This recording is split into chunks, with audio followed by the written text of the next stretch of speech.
Here is the rewritten text. Acting as a professional English editor, I have converted all numbers to words, expanded all abbreviations and contractions, and removed all parentheses to ensure maximum clarity for AI processing. My best friend just served us with a lawsuit demanding $50,000 and the deed to our guest house, claiming it is compensation for teaching me how to be a mother after she shamed my husband for helping with our newborn.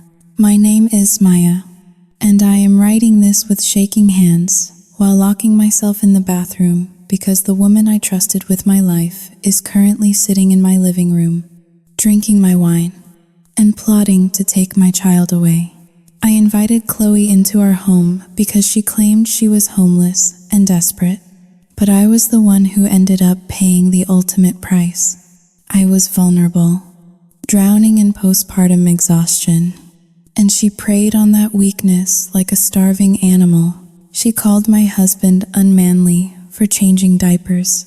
She turned off my baby monitor to let my daughter scream. And now she claims she has proof that I am the abuser. How do you unknowingly invite the devil into your sanctuary and hand her the keys?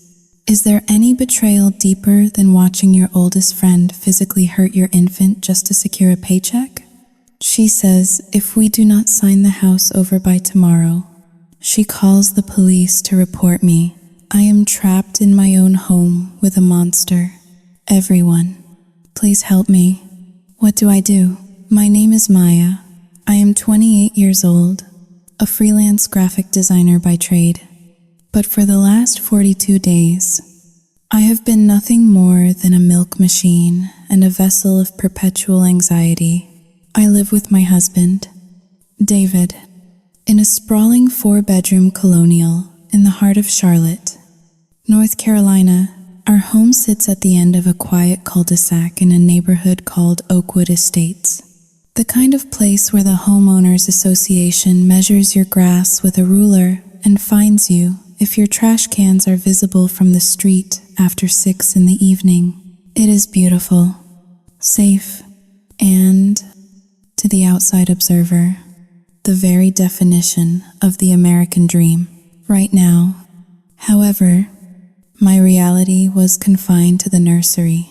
The room smelled of lavender lotion and the distinct, a milky scent of a newborn. My daughter, Lily, was asleep in her bassinet, her tiny chest rising and falling in a rhythm that should have been soothing. Instead, I sat in the plush rocking chair, gripping the armrests until my knuckles turned white. David walked in then, carrying a glass of ice water and a small plate of sliced apples. My husband is 32, a successful architect who designs the kind of modern, glass-walled office buildings that make skylines look futuristic. He is handsome, kind, and irritatingly competent. Here you go, honey, David whispered, placing the snacks on the side table. He knelt beside me and began to massage my swollen ankles. Clara is downstairs prepping the bottles for tonight. You should try to get a nap in before the next feeding. I looked at him, feeling a wave of gratitude so intense it almost made me nauseous. He had hired Clara, a night nurse, so I could sleep. He had taken paternity leave to be with us. He did everything right. He treats me like I am made of glass. He thinks I am fragile. Maybe I am. Look at this room. Look at this life. I do not deserve any of it. I am just a fraud playing house, waiting for someone to realize I have no idea what I am doing. Thank you, I said, my voice sounding thin to my own ears. You are too good to me. Nonsense, he smiled, kissing my knee. You are the mother of my child. You are doing the hardest job in the world. The peace of the afternoon was shattered an hour later. I was in the kitchen, staring blankly at the stainless steel refrigerator, when my phone buzzed on the granite countertop. The screen lit up with a photo from 10 years ago. 2 girls with bad spray tans holding red Solo cups. Chloe. My stomach dropped. Chloe was my oldest friend. The wild counterpart to my cautious nature. We had drifted apart in recent years, mostly because our lives had moved in opposite directions. I was building a nest. Chloe was still burning bridges. I slid my thumb across the screen. Hello? Maya? Oh God. Maya, pick up. Please pick up. Her voice was high-pitched, jagged with panic. I could hear wind rushing in the microphone, as if she were standing on a street corner. I am here. Chloe, what is wrong? Are you okay? I am on the street.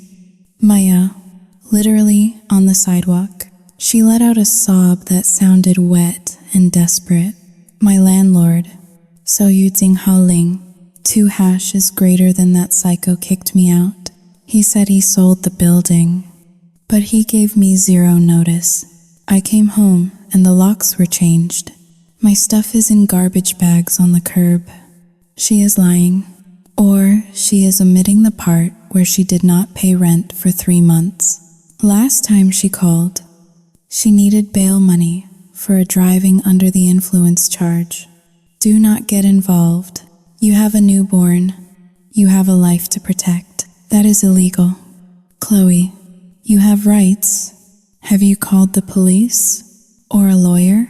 I asked, trying to keep my voice steady. I do not have money for a lawyer. Maya, I do not have money for a hotel. I do not have anyone. Her voice cracked, dissolving into weeping. I am scared. It is getting dark.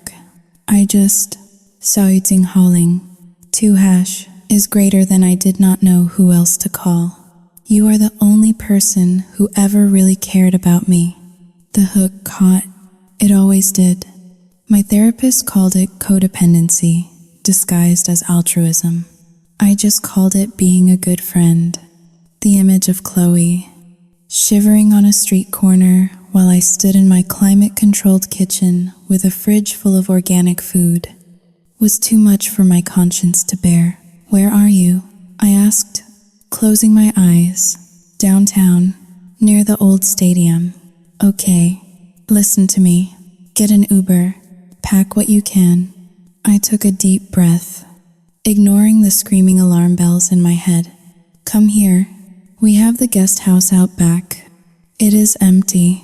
You can stay there until you figure things out.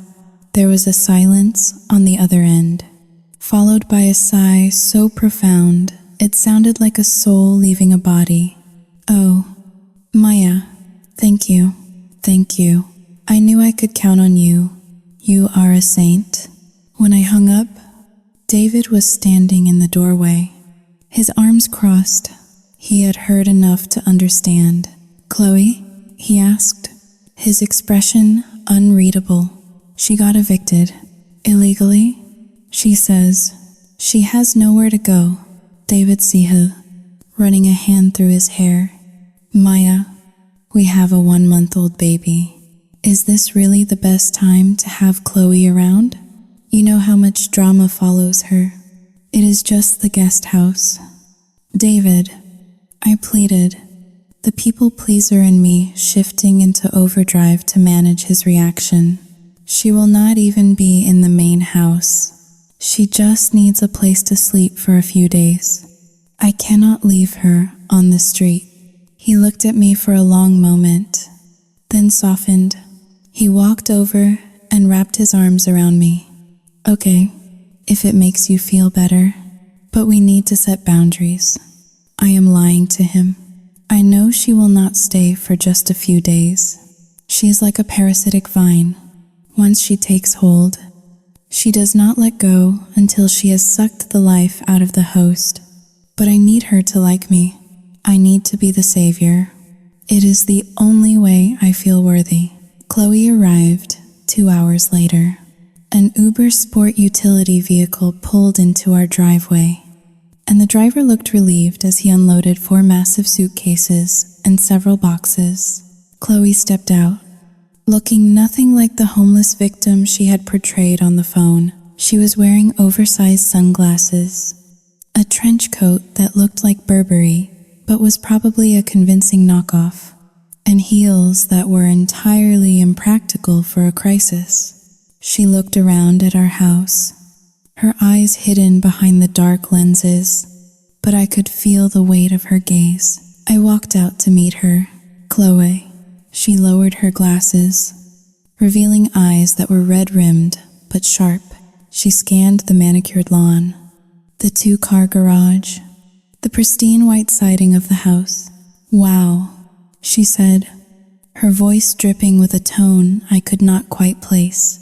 It was not admiration, it was hunger. "You really landed the jackpot, did you not, May? It is good to see you," I said, hugging her. She felt thin, brittle. "Look at you," she said, pulling back and looking me up and down. I was wearing sweatpants and one of David's old t-shirts, my hair in a messy bun, the suburban housewife dream. "You look 사유징하ling. 2# is greater than comfortable. Come on, let us get you settled," I said, ignoring the barb. We walked around the side of the house to the guest cottage. It was a charming structure, formerly a carriage house, fully renovated with its own kitchenette, bathroom, and a bedroom overlooking the garden. David used it as a home office sometimes, but mostly it sat empty. Chloe walked in and dropped her handbag on the leather sofa. She spun around, taking it all in. "This is bigger than my last 3 apartments combined. And you just keep it empty?" "We use it for guests," I explained. "Right, guests." She walked over to the mini fridge and opened it, frowning when she saw it was stocked only with water and sparkling juice. "No wine? I thought you guys were rolling in it." "I am breastfeeding, Chloe. We do not keep much alcohol in the house right now." She laughed, a harsh, barking sound. "Right, the Holy Mother. I forgot." She turned to me, her face suddenly serious, almost pitying. "You know, May, I worry about you, locking yourself away in this ivory tower. It is not healthy. You look exhausted. Does David even help you? Or is he too busy being the breadwinner?" "David is amazing," I said defensively. "He does everything." "I am sure he does," she said, patting my cheek. Her hand was cold. "I am just glad I am here now. You obviously need a reality check, someone to help you remember who you were before you became. 사유징하ling. 2# is greater than this." She gestured vaguely at my body, at the house, at my entire life. She is jealous. It radiates off her like heat from pavement. But she is right. I have changed. I am boring. I am tired. I am just a mom now. Maybe I do need her. Maybe she can make me fun again. "I am glad you are here too," I lead. "We are going to have so much fun." Chloe grinned, and for a second, she looked like a wolf baring its teeth. "Now, help me unpack. I have a dress I want to show you. I think it might fit you, if you wear Spanx." As I bent down to unzip her suitcase, I noticed a stack of envelopes secured with a rubber band protruding from the side pocket of her purse. The top one had red bold lettering, "Final Notice." I looked away quickly, a knot tightening in my stomach. The sun was setting, casting long, distorted shadows across the floor of the guest house. I had invited the past into my present, and as the last light of day faded, I felt a distinct chill that had nothing to do with the temperature. The peace was gone. The invasion had begun. The next morning began with a deceptive tranquility. Sunlight filtered through the plantation shutters of the kitchen, casting striped shadows across the granite island where David stood making pancakes. The air smelled of brewing coffee and sizzling butter, domestic scents that usually grounded me. I sat at the table, nursing a mug of tea, my eyes heavy from the 3 feedings Lily had demanded during the night. David was humming a soft tune, flipping a pancake with a dexterity that made my heart ache with affection. Then the back door opened without a knock. Chloe breezed in, bringing with her a gust of cool air and the sharp, chemical scent of expensive perfume that clashed violently with the smell of breakfast. She was wearing a silk robe that I recognized as one I had received as a bridal shower gift 3 years ago and had never worn. It shimmered in the morning light, looking far better on her tall, angular frame than it ever would have on mine. "Good morning. Happy family," she chirped, pulling a stool out and perching on it. She did not ask if she could join us. She simply arrived, assuming her place at the center of the room. David paused mid-flip, his smile faltering for a fraction of a second before he recovered his manners. "Good morning, Chloe. Sleep well?" "Like a log," she said, reaching over to pluck a strawberry from the bowl intended for my oatmeal. "The guest house is cute, a little rustic, but cute. It was fully renovated last year with marble countertops and heated floors, but I bit my tongue. I watched her eat the strawberry, her lips stained red, and felt a strange prickle of territorialism that I immediately suppressed. I was being ungrateful. She was my friend. She was in crisis. Lily began to fuss in her bassinet, which we had brought into the living room. Before I could move, David had set down his spatula and was already there. "I have got it, honey," he called out to me. "You eat your breakfast?" I watched from the kitchen as David lifted our daughter with gentle, practiced hands. He laid her on the changing mat we kept on the sidebar and began to coo at her, making silly faces that usually made me smile. He unbuttoned her onesie, wiped her clean, and reached for a fresh diaper, all while keeping up a steady stream of loving chatter. I felt a warm glow of appreciation. My husband was a partner in every sense of the word. Then I heard a sound that shattered the moment like a stone through a window pane. It was a scoff, loud and derisive. I turned to look at Chloe. She was staring at David with an expression of pure distaste. Her upper lip curled as if she smelled something rotting. "Wow," she said, her voice dripping with mock pity. "Look at that. He is really Saoyudzinghaling. 2 is greater than domesticated. Is he not?" The word hung in the air, heavy and insulting. David froze, his hand hovering over the diaper tabs. He looked up, his face flushing slightly. "Excuse me?"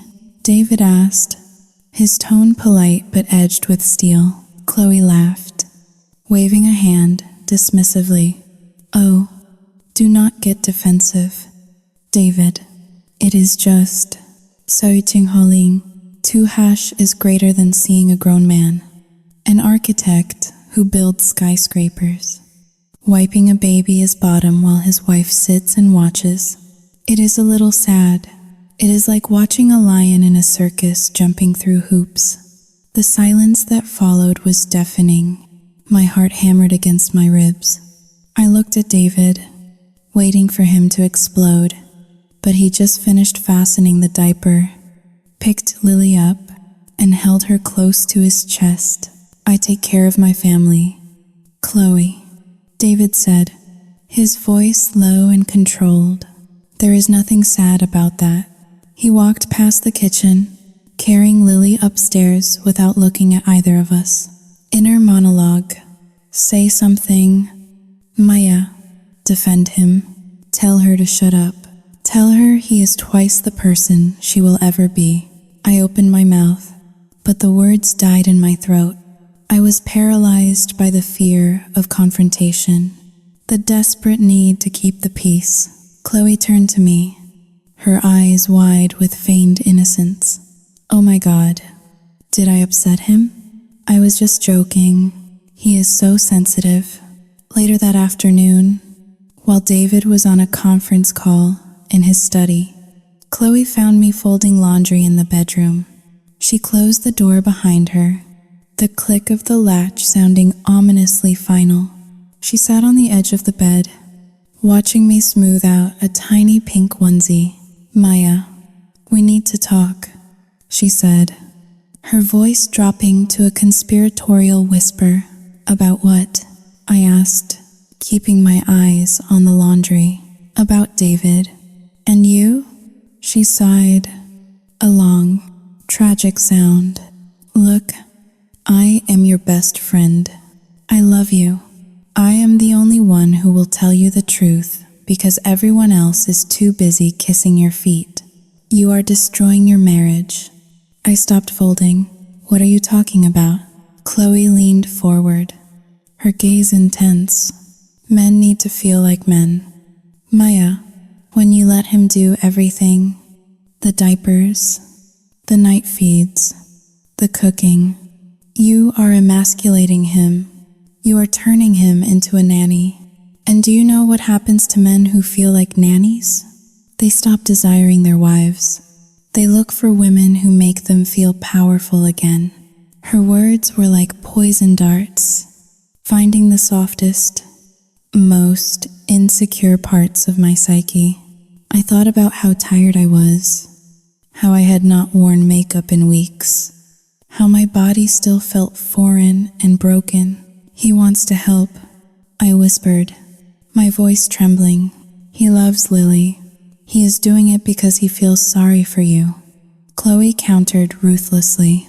He sees you struggling, looking like a mess, and he steps in because he thinks you cannot handle it. It is not partnership, Maya. It is pity, and pity is the death of passion. Is she right? Is that how he sees me? A charity case? A broken thing he has to fix? I see the way he looks at me sometimes. Saiyujing Haoling. 2# is greater than is it love? Or is it concern? I cannot tell the difference anymore. Tears pricked my eyes. I sank onto the floor, clutching the onesie to my chest. I do not know what to do. I am just so tired. Chloe slid off the bed and wrapped her arms around me. It was a hug that felt more like a restraint than a comfort. Shh, it is okay, she cooed, stroking my hair. That is why I am here. I am going to help you fix this. I am going to train you to be the wife and mother you need to be. We are going to get the old Maya back, the one David fell in love with. I sniffled, looking up at her. Really? Yes, but Saiyujing Haoling. 2# is greater than. She paused, biting her lip as if weighing a difficult decision. I cannot do it from the guest house. I need to be here, in the trenches with you. I need to see what you are doing wrong so I can correct it in the moment. She wanted to move in, into the main house, into our sanctuary. Every alarm bell in my head was ringing. My intuition was screaming that this was wrong, that this was an invasion. But then I looked at my reflection in the mirror across the room.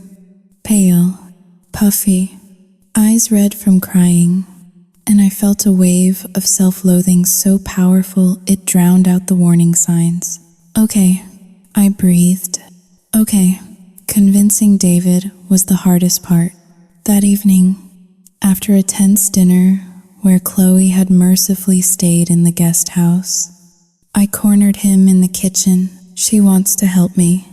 David, I pleaded, twisting my wedding ring round and round on my finger. She says she can help me get organized, help me get back to normal. She has experience with Saiyujing Haoling. 2# is greater than with life coaching. David leaned against the counter, his arms crossed. Maya, she insulted me to my face this morning. She is manipulative. She was joking. I lead, hating myself for it. She just has a weird sense of humor. Please. David, I feel like I am drowning. If she is here, in the house, she can help with the cleaning. With the cooking, it will take the pressure off you. You can focus on work. David looked at me, his eyes searching mine. He saw the desperation there, the raw, bleeding anxiety that had become my constant companion. He hated Chloe. I knew that, but he loved me more. If it will help you, he said slowly, the resignation heavy in his voice. If it will make you feel better, is fine. She can move into the guest bedroom downstairs, but only for a few weeks. Thank you. I exhaled, rushing to hug him. I buried my face in his chest, smelling his soap and the starch of his shirt. I am doing this for us, I told myself as he held me. I am fixing myself so I can be the wife he deserves. But deep down, in a place I refused to look, I knew I had just handed the keys of my kingdom to a barbarian. The next day, Chloe moved her 4 suitcases into the downstairs bedroom. She walked through the front door, not with gratitude, but with an air of satisfaction, like a general who had just successfully annexed a new territory. As she unpacked her things, placing her perfume bottles on the dresser and hanging her clothes in the closet, the house seemed to shrink. The air grew heavier. That night, as I lay in bed next to David, I listened to the silence of the house. It felt different now. It felt watched. And for the first time since we had brought Lily home, I did not feel safe. The crack had appeared, thin and hairline, running through the foundation of our lives. And I was the one who had handed Chloe the hammer. The transition was not a ripple. It was a tidal wave that swallowed my sanctuary whole. Within 48 hours of Chloe moving into the downstairs bedroom, the atmosphere of my home had shifted from a quiet refuge to a zone of constant, low-level warfare. The air, once smelling of lavender and clean cotton, now carried the permanent, cloying scent of Chloe is heavy floral perfume and the sharp tang of Sauvignon Blanc. It started with the night nurse. On her second morning in the main house, Chloe sat at the kitchen island, scrolling through her phone while I frantically tried to sanitize bottles. She did not offer to help. Instead, she watched me with a critical eye, like a judge at a dog show, inspecting a particularly unpromising mongrel. You know, she said, not looking up from her screen, I have been thinking about your budget. I paused, the bottle brush dripping soapy water onto the floor. My budget? David makes good money. Sure, Chloe continued, finally looking at me. But the economy is tanking. Maya, and having a night nurse? It is incredibly wasteful. Not to mention, Saoyudzing Haling, 2 hash is greater than unnatural. Unnatural? I repeated, feeling a defensive heat rise in my chest. Clara is a godsend. She helps me sleep. A mother should be bonding with her child at night, Chloe said, her voice dropping to that hushed, reverent tone she used when she was delivering a blow.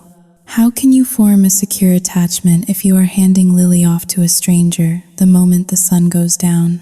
Do you want her to think the hired help is her mother? Inner monologue. That is ridiculous. Clara just feeds her and changes her. I am her mother. But Saoyudzing Hao Ling, 2 hash is greater than what if she is, right? I read that article about attachment theory. Am I being selfish? Am I choosing sleep over my daughter's emotional well-being? By noon, Chloe had worn me down. She framed it as an intervention, a necessary step in my training to become a capable mother. I called Clara and let her go, my voice trembling as I made up a lie about my mother coming to stay.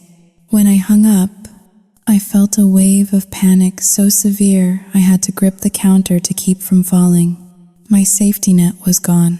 "Good girl," Chloe said, pouring herself a glass of David, his vintage Pinot Noir, even though it was only 1 in the afternoon.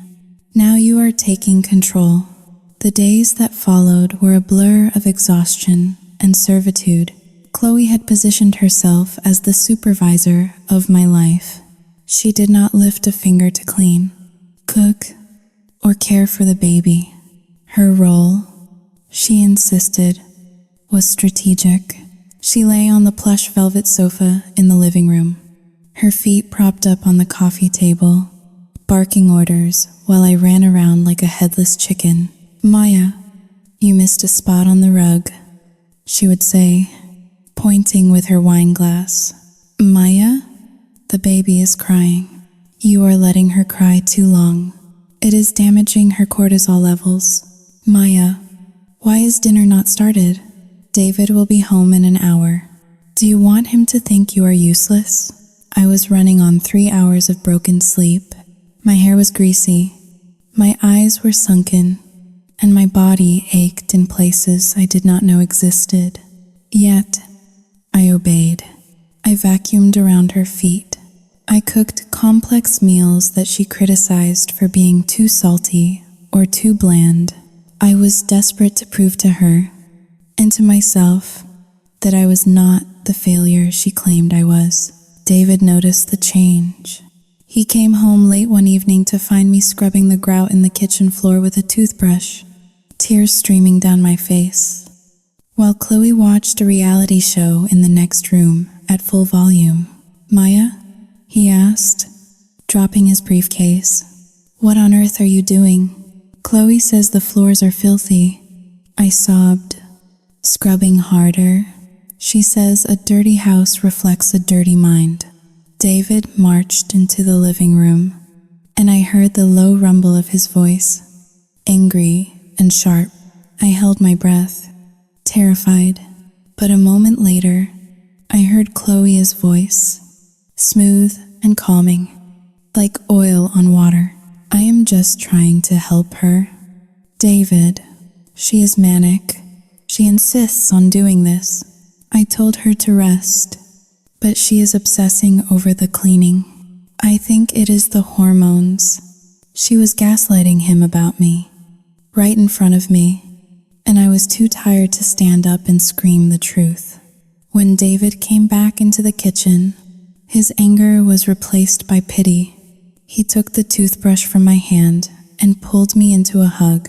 "Honey, you need to stop," he whispered. "You are pushing yourself too hard. Maybe Chloe is right. Maybe you need to see a doctor about your anxiety." She twisted it. She turned my obedience into madness. She is turning him against me, and I am letting it happen because I am too weak to fight. The breaking point, or rather, the revelation, came on a rainy Thursday. Chloe had announced she needed a spa day to recharge her energies for my coaching. She borrowed my car, a sleek white sport utility vehicle that I barely drove anymore, and vanished, leaving the house in a rare, heavy silence. I put Lily down for a nap and wandered downstairs, feeling the ghost of my old life haunting the hallways. The house was messy. Chloe's things were everywhere. Shoes kicked off in the foyer, magazines scattered on the dining table, empty wine glasses leaving rings on the antique sideboards. I decided to clean the guest room, the downstairs bedroom she now occupied. I told myself it was just to be helpful, to show her I appreciated her efforts. But deep down, a small, cold voice whispered a different reason. Why does she never talk about looking for a new apartment? Why does she get calls that she immediately silences? Why does her story about the landlord change every time she tells it? I pushed open the door to her room. It looked like a bomb had detonated inside a boutique. Clothes were draped over every surface. Makeup was spilled on the pristine white duvet, and the air was thick with the smell of stale hairspray. I started picking up the clothes, folding them into piles. As I reached for a pile of jeans on the floor near the nightstand, my elbow knocked over her oversized designer handbag. It was open, and the contents spilled out across the hardwood floor in a chaotic jumble of lipstick tubes, loose change, and crumpled receipts. I knelt to gather the mess, feeling a pang of guilt for invading her privacy. I picked up a tube of mascara, a handful of quarters, and then my hand brushed against a thick stack of envelopes held together by a rubber band. The band had snapped in the fall, and the letters fanned out like a hand of cards. I froze. The top letter was not a personal note. It was a formal document from a property management company in downtown Charlotte. The logo was stark and black, but it was the red stamp across the front that made my breath catch in my throat. Eviction notice. I picked it up, my hands trembling. The date on the letter was not from last week. It was from 4 months ago. I pulled the letter out of the envelope. I read the legal jargon, my eyes scanning for the truth. Saoyu Jing Holin. 2 hash is greater than failure to pay rent for the months of January, February, March, and April. Saoyu Jing Holin.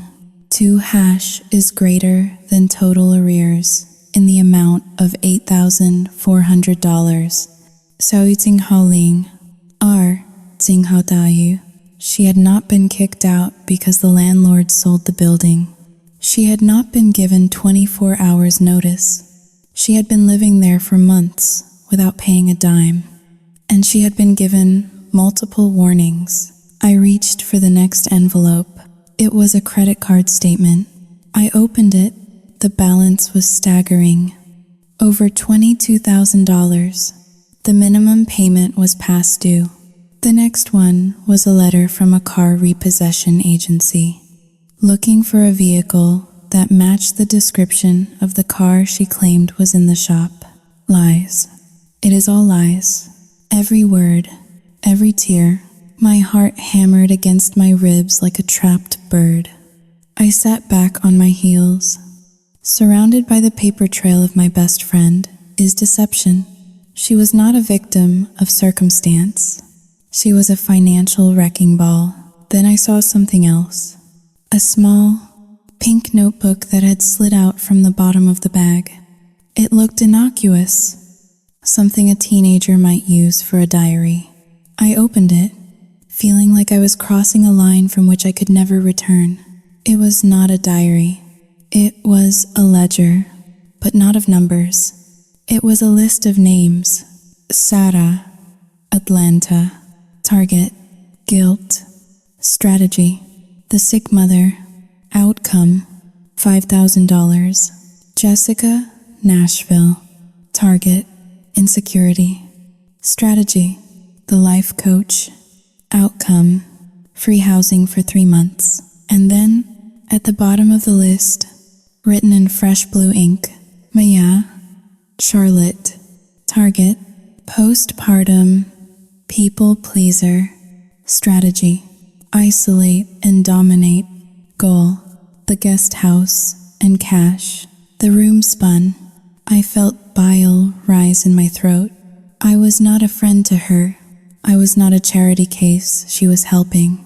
I was a project, a mark, a target, postpartum. She knew I was weak. She knew I was vulnerable. And she had come here, systematically dismantling my support system, firing my nurse, driving a wedge between me and my husband, all to secure herself a place to live and money she did not earn. I looked up at the mirror on the wall. The woman staring back at me was pale and exhausted, but for the first time in weeks, the fog in her eyes had cleared. The confusion was gone, replaced by a cold, sharp clarity. I heard the rumble of the garage door opening. She was back. I scrambled to shove the papers back into the envelopes. My hands were shaking so badly I nearly tore the eviction notice. I stuffed everything back into the bag, trying to recreate the chaotic spill, then shoved the bag back onto the nightstand. I grabbed the pile of folded jeans and stood up just as the front door slammed shut upstairs. Maya, I am home. Chloe's voice drifted down the stairs, cheerful and demanding. Come help me with these bags. I bought us some treats. I stood there in the center of her filthy room, the knowledge burning a hole in my chest. Treats? Bought with whose money? Probably mine. From the emergency credit card I kept in the kitchen drawer, I took a deep breath, smoothing the front of my shirt, inner monologue. She thinks I am a sheep. She thinks I am a broken, pathetic little thing she can mold and use. She has no idea what a mother will do when she realizes a wolf is sleeping in the den. I walked to the door, my steps silent on the carpet. I would go upstairs. I would smile. I would carry her bags. I would play the part, but the game had changed. I was not the victim anymore. I was the spy. Coming, I called out, my voice steady. Betraying nothing, I walked up the stairs, leaving the evidence behind but carrying the truth with me like a weapon. The first crack had appeared in the foundation, but it was not my marriage that was breaking. It was her mask. The knowledge I possessed burned in my chest like a swallowed coal. I sat at the dinner table that evening, pushing a piece of grilled salmon around my plate with a fork, while Chloe recounted a fictional story about her days volunteering at a soup kitchen in Atlanta. The lie slid off her tongue with the ease of melted butter. I watched her, really watched her. For the first time, I saw the micro-expressions of contempt she flashed when David looked away. I saw the way her hand lingered on his forearm when she laughed. I was living with a parasite, but I was paralyzed by the fear that cutting it out would kill the host. I wanted to scream the truth. I wanted to throw the pink notebook on the table and watch her face crumble. But I knew better. I had seen the list. Strategy. Isolate and dominate. If I attacked her now, without insurmountable proof, she would twist it. She would paint me as the hysterical, jealous wife attacking the poor, homeless friend. I needed more. I needed David to see it for himself, but David was slipping away. The atmosphere in the house had thickened, becoming a suffocating fog of tension. Chloe had begun a subtle, insidious campaign against my sanity, and it was working better than even she could have planned. David, she said softly, leaning across the table. Her voice was laced with a concern that made my skin crawl. Did you notice the bruises on Maya's arm? David looked up from his meal, his brows knitting together. What bruises? I instinctively pulled the sleeve of my cardigan down. I bumped into the door frame. I said quickly, "It is nothing." Chloe sighed, a sound that suggested deep, tragic knowledge. She is so clumsy lately. David, I worry about her equilibrium.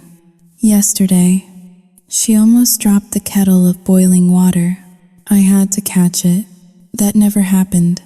I snapped, my voice rising an octave. That is a lie. Chloe recoiled, pressing a hand to her chest. See? The aggression. It is 0 to 60 in a second. I am just trying to look out for you. Maya? David looked at me, his eyes clouded with doubt. Maya, honey, calm down. She is just worried. I am fine, I shouted, standing up, My chair scraped loudly against the hardwood floor. I am just tired of being analyzed in my own house. I stormed out of the kitchen, feeling the weight of their shared silence behind me. I fled to the nursery, the only room where I still felt a semblance of control. I picked up my phone to call my mother. I needed to hear a sane voice. I needed to tell someone about the notebook. I unlocked the screen, but before I could dial, the device was snatched from my hand. I spun around. Chloe was standing there, holding my phone out of reach. She was not smiling. Her face was a mask of cold, hard determination. "Give it back," I whispered. "No," she said simply. "Excuse me? You are spiraling. Maya, you are manic. You are calling your mother 5 times a day, crying about nothing. It is unhealthy. You need a digital detox. This is my property. Chloe, give me the phone. I am doing this for you," she said, slipping the phone into the deep pocket of her oversized cardigan. "And for David. He asked me to help manage your stress. We agreed that you are too dependent on outside validation. You need to focus on being present here, with your family." "David agreed to this?" I asked, my voice trembling. "He wants his wife back." "Maya, not this. Saoyuting Haling. 2# is greater than ghost." She turned and walked away, leaving me standing in the dimly lit nursery, shaking with a rage so potent it frightened me. She had cut the line. I was alone on the island. The climax of her cruelty arrived 2 days later. It was a Tuesday evening, raining hard.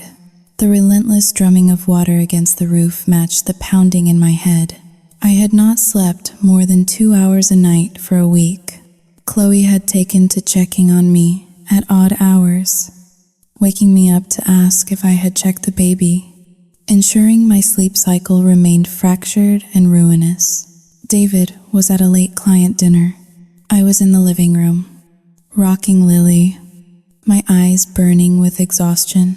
"Maya, you look like a corpse," Chloe said, walking in with a glass of red wine. "Go take a shower, wash your hair, put on some makeup. David will be home in an hour. Surprise him by looking human, for once." "I do not want to leave Lily," I mumbled. "I will watch her," Chloe insisted, taking the baby from my arms before I could protest. "She is fed, she is dry, and she is sleepy. I will put her in the crib. You go. Take a long, hot shower. You smell like sour milk." The insult stung enough to mobilize me. Maybe she was right. Maybe a shower would clear my head. Maybe I could think of a way to expose her if I just felt clean. I walked upstairs, my legs feeling like lead. I went into the master bathroom and turned the water on as hot as I could stand. I stripped off my clothes and stepped under the spray. The heat was a shock, then a blessing. I closed my eyes, letting the water pound against my skull, drowning out the world. For the first time in days, the noise in my head stopped. I scrubbed my skin raw, trying to wash away the feeling of Chloe's judgment. I stayed in there for 20 minutes. It was the longest break I had taken since Lily was born. When I turned off the faucet, the silence of the house rushed back in. I wrapped a towel around myself and stepped out onto the bath mat. I felt a sharp spike of anxiety. The silence was too heavy. I dressed quickly in a bathrobe and hurried into the bedroom. I glanced at the baby monitor sitting on the nightstand. The screen was black. My heart stopped. I pressed the power button. Nothing. I pressed it again. Dead. I ran. I sprinted down the hallway to the nursery, my bare feet slapping against the wood. I threw open the door. The room was dark, but the hallway light spilled in, illuminating the crib. Lily was there. She was screaming. It was not a fussing cry. It was a terrified, red-faced, breathless scream that meant she had been crying for a long time. Her face was purple, her little fists flailing in the air. I rushed to the crib and scooped her up, pressing her to my chest. Ace, sure, Mommy is here, I sobbed, rocking her violently. Mommy is here. Then the front door slammed downstairs. Maya? David's voice boomed up the stairs. What is going on? I can hear her screaming from the driveway. I stood there, freezing, clutching my sobbing child. David appeared in the doorway a moment later, his face flushed, his eyes wild with panic. He looked at me, then at the baby. How long has she been crying? He demanded, rushing over. Sao Yu Jing Ha Ling. 2 hash is greater than I do not know. I stammered. I was in the shower. Chloe was watching her. Chloe appeared behind him then. She looked impeccable, holding a half-empty glass of wine. She looked from David to me, her eyes wide with shock. What? She said. Maya, I told you I was going to the garage to look for those old boxes David wanted. I told you to watch the monitor. You said you would watch her. I screamed, the betrayal cutting deeper than any knife. You told me to go take a shower. You took her. Chloe shook her head, looking at David with tears welling in her eyes. David, I swear, I knocked on the bathroom door and told her I was stepping out for 5 minutes. She said okay. She said she had the monitor. She turned to the nightstand where the monitor usually sat. Wait, where's the monitor? It was in the master bedroom. I said, my voice rising in hysteria. It was off. You turned it off. David walked over to the master bedroom and came back holding the device. He pressed the button. It did not turn on. He flipped it over and opened the battery compartment. It was empty. He looked up at me, and the expression on his face broke my heart into 1,000 irreparable pieces. It was not anger. It was fear. Pure, unadulterated fear of his own wife. Maya, he said, his voice trembling. Did you take the batteries out? No. David, please. You have to believe me. I did not touch it. She did this. She is trying to make me look crazy. Chloe stepped forward, placing a hand on David's shoulder. David, look at her. She is shaking. She is paranoid. She forgets things. Yesterday she forgot she left the stove on. Today she forgot the baby. I did not forget my baby, I shrieked, clutching Lily so tight she whimpered. David reached out and gently, but firmly, took Lily from my arms. I let her go. Too shocked to fight, he cradled her, shushing her softly. His back turned to me.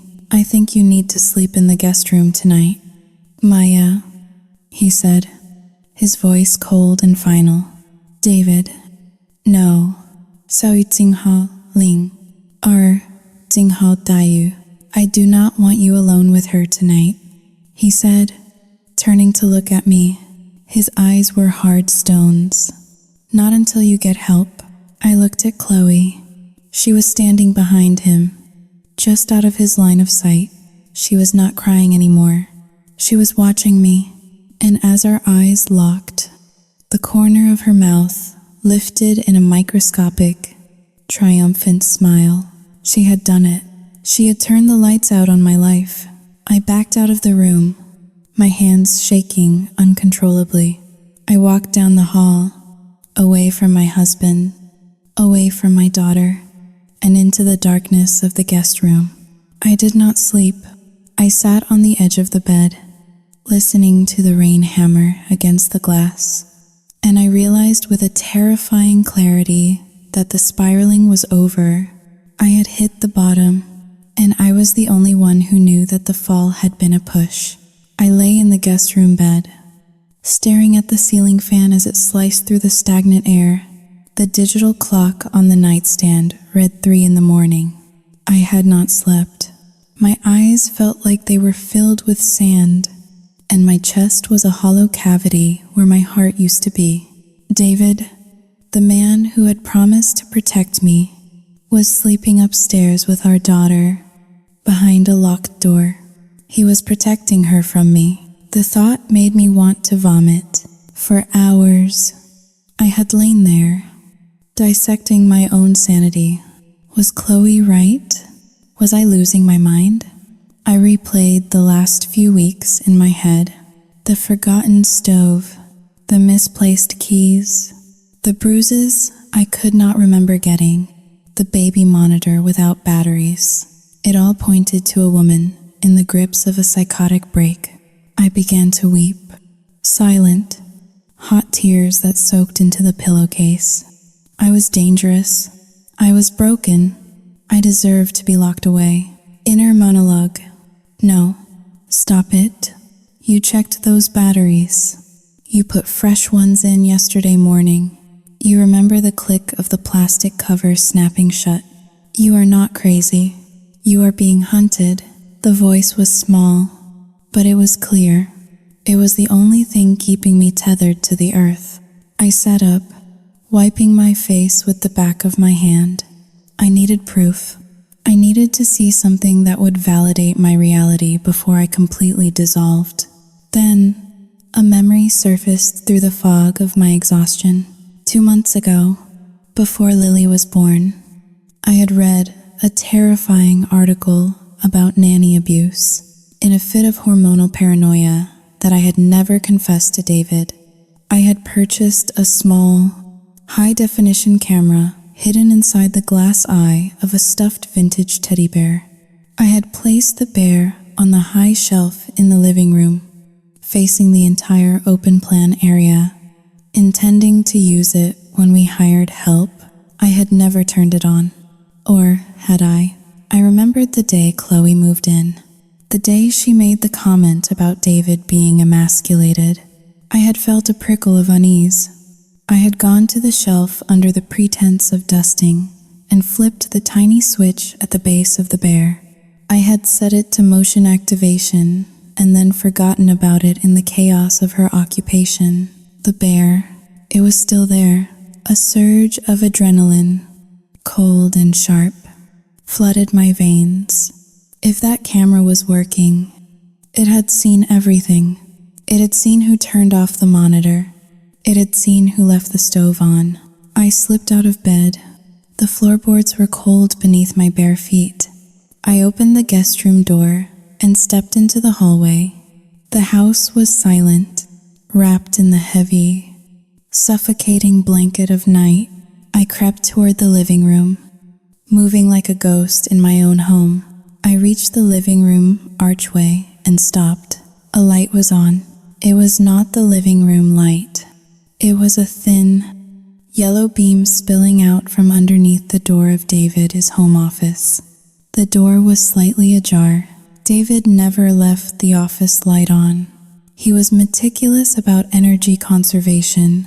I approached the door, holding my breath. I peered through the crack. Chloe was there. She was not wearing her silk robe. She was dressed in black yoga pants and a fitted black long-sleeve shirt, looking like a cat burglar from a bad movie. She was kneeling in front of the large, built-in bookshelf where David kept his architectural reference books. But she was not looking at books. She had pulled several of the heavy volumes aside, revealing the wall safe hidden behind them. The safe was open. I watched, frozen in horror, as she reached inside and pulled out a thick stack of documents. The deed to the house, our marriage license, the birth certificate, and then a velvet pouch that contained my grandmother's diamond earrings, heirlooms I was saving for Lily. She opened the pouch, pouring the diamonds into her palm. She held them up to the desk lamp. admiring the sparkle with a greedy, satisfied smirk. Then she shoved them into her pocket. She went back to the safe and pulled out the emergency cash envelope. We kept $3,000 there for disasters. She licked her thumb and began to count the bills, her lips moving silently. The sight of her, so casual, so entitled, robbing us while my husband slept upstairs believing she was our savior, snapped something inside me. The fear evaporated. The doubt vanished. All that was left was a white-hot rage that started in my toes and consumed me entirely. I pushed the door open. It hit the stopper with a loud thud. Chloe jumped, spinning around. The cash flew out of her hands, fluttering to the floor like dead leaves. For a second, there was fear in her eyes, but only for a second. As soon as she saw it was me, shaking, barefoot, wearing oversized pajamas, the fear was replaced by a look of utter annoyance. She did not scramble to hide the money. She did not apologize. She simply sighed and leaned back against the desk, crossing her arms. "You should be asleep." "Maya," she said, her voice dripping with condescension. "You need your rest." I stepped into the room. My voice was low, unrecognizable even to myself. Get out of my house." Chloe laughed. It was a dry, humorless sound. "I do not think so. I saw you," I said, pointing at the open safe. "You are stealing from us. You are a thief." "I am going to wake David.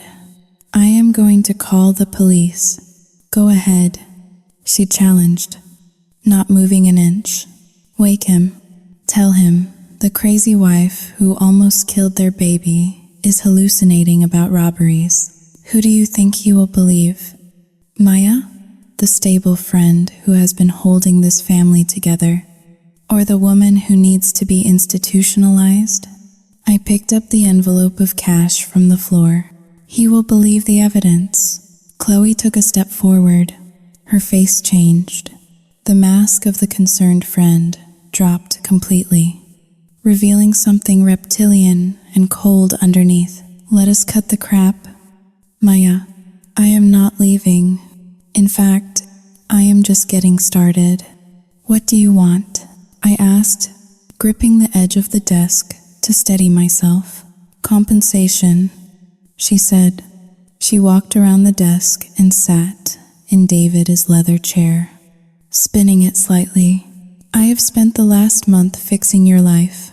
I have been your life coach, your therapist, your housekeeper, and your nanny. Do you know how much professionals charge for those services?"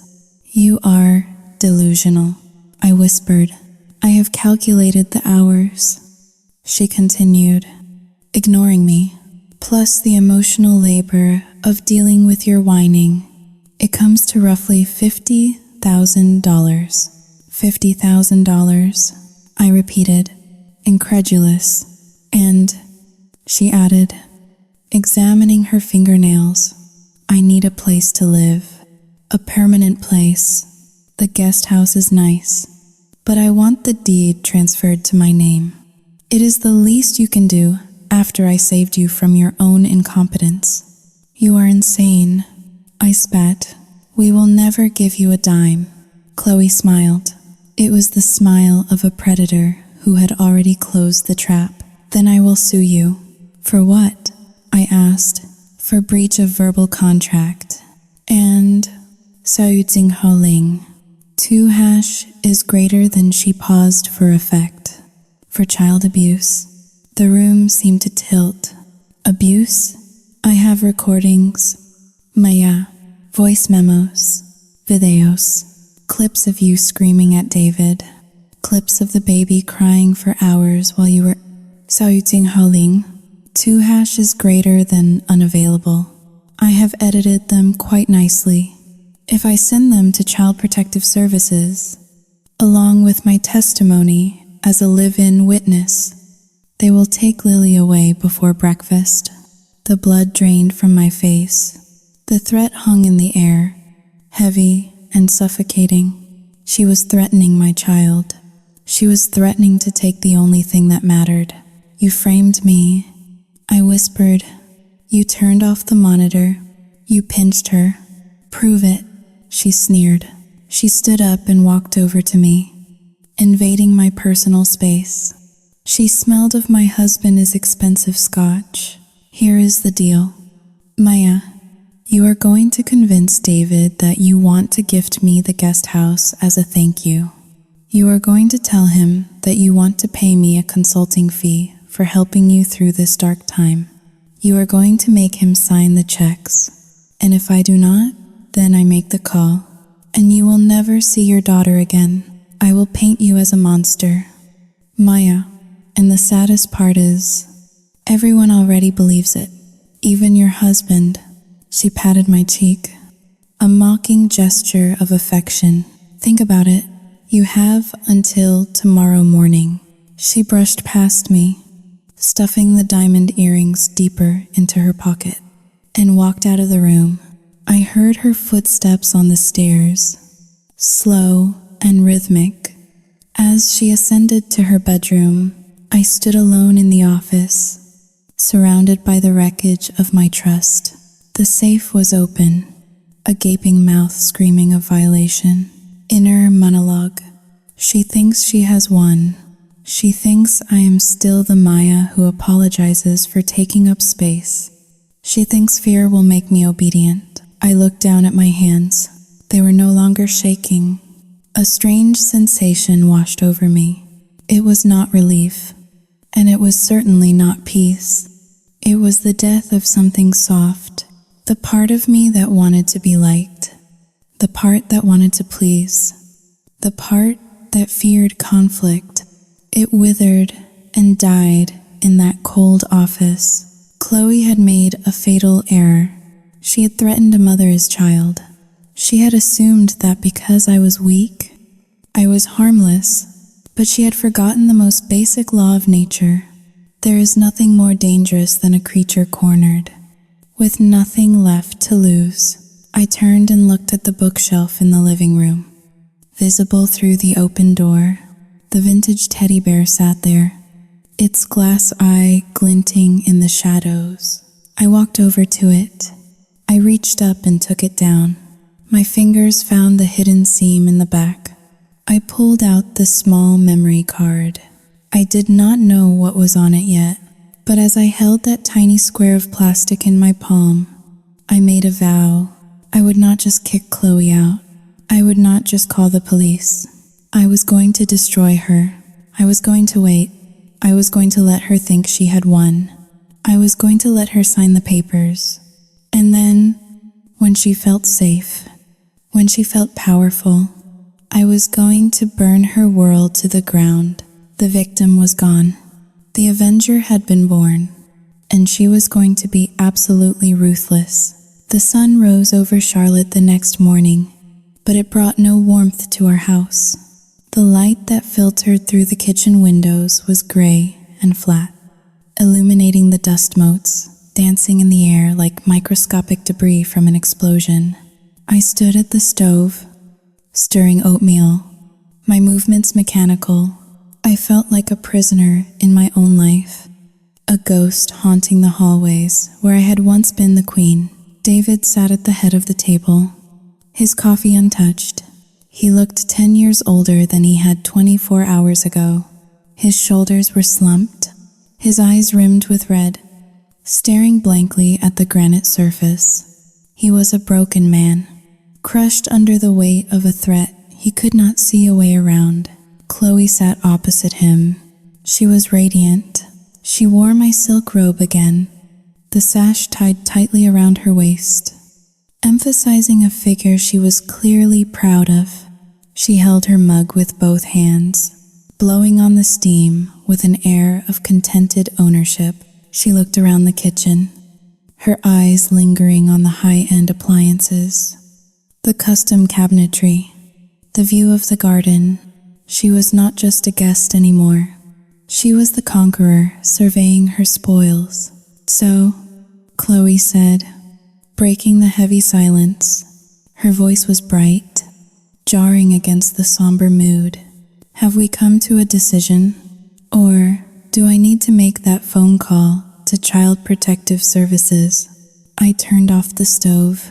The spoon clattered against the side of the pot.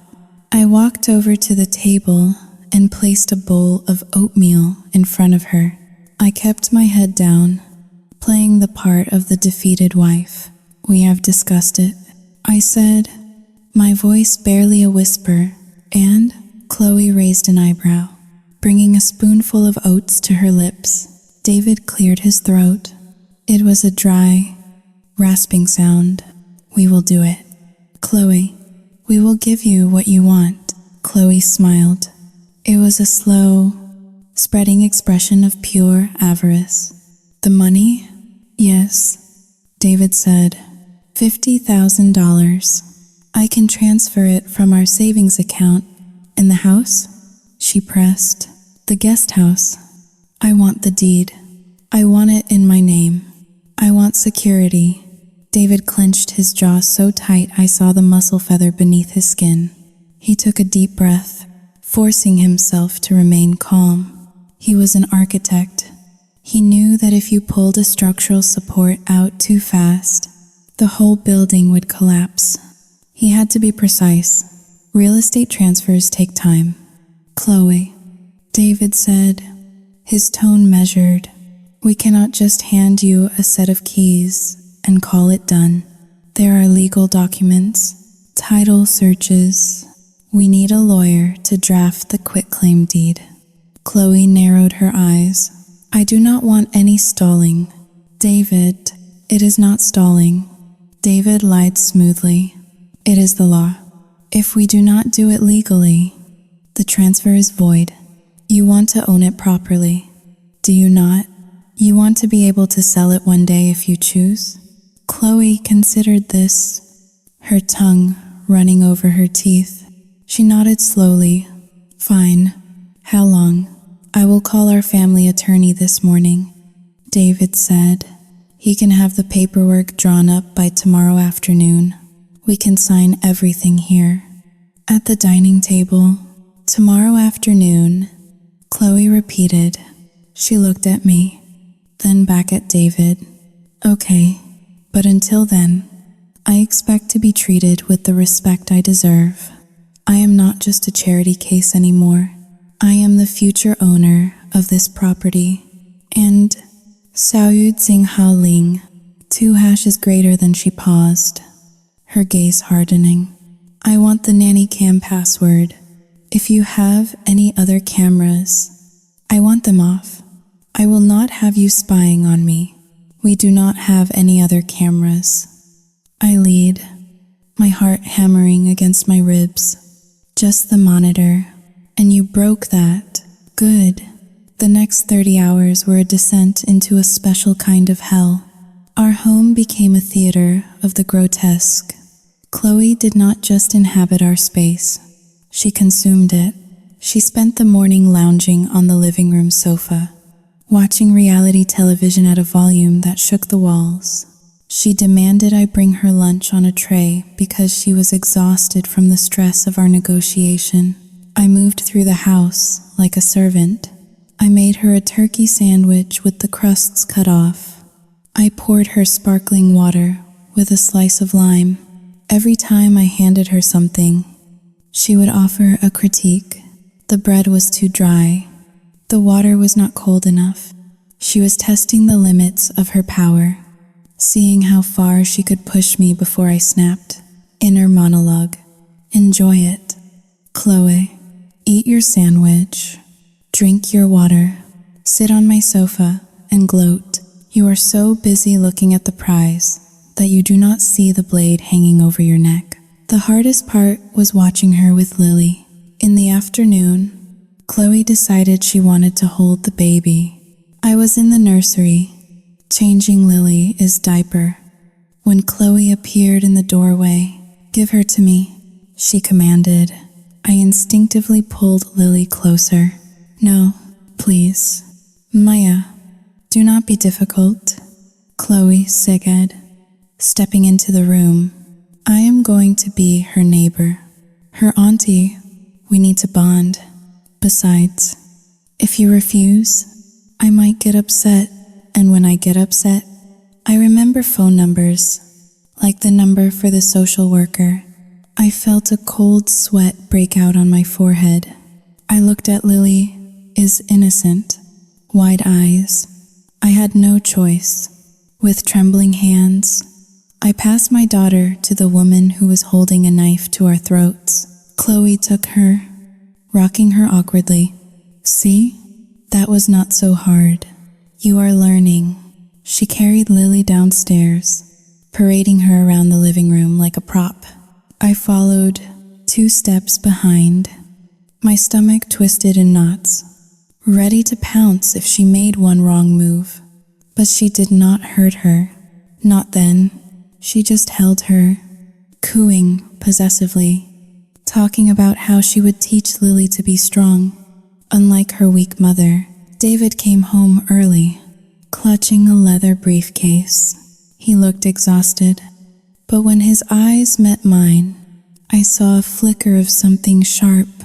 Intelligence. Resolve. I spoke to the lawyer, he announced, walking into the living room where Chloe was drinking a glass of our best Cabernet. He is drafting the papers. He will be here tomorrow at 4 o'clock to witness the signing.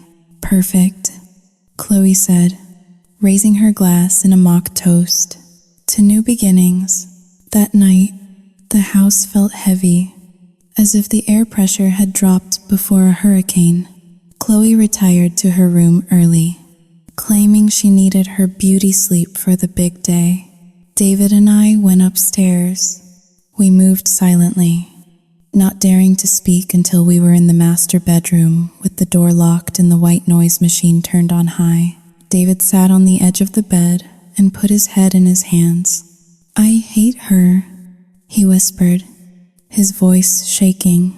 I have never hated anyone in my life, Maya, but I want to kill her. I sat beside him, rubbing his back. We are going to win. David. How? He looked up, his eyes filled with despair. Even if we delay, she has the recordings. She can still ruin us. Not after tonight, I said. I stood up and went to my dresser. I pulled the small memory card from the pocket of my jeans where I had kept it hidden all day. It felt warm against my skin. What is that? David asked. It is from the teddy bear, I said. The camera. I need to see what is on it. I grabbed my laptop and sat on the bed. David moved closer, his presence a warm weight beside me. I inserted the card. A folder popped up on the screen, filled with hundreds of video files labeled by date and time. My hand hovered over the trackpad. I was terrified of what I was about to see. I was afraid that maybe, just maybe, the camera would reveal that I was the monster, that I really had neglected my child. Just play it, David whispered. I clicked on the file, dated 3 days ago. The timestamp was 2 in the afternoon. The video opened. The angle was high. Looking down from the shelf, the living room was clear and sharp. On the screen, I saw myself walking into the kitchen. I looked tired. My shoulders slumped. A moment later, Chloe walked into the frame. She waited until I was out of sight.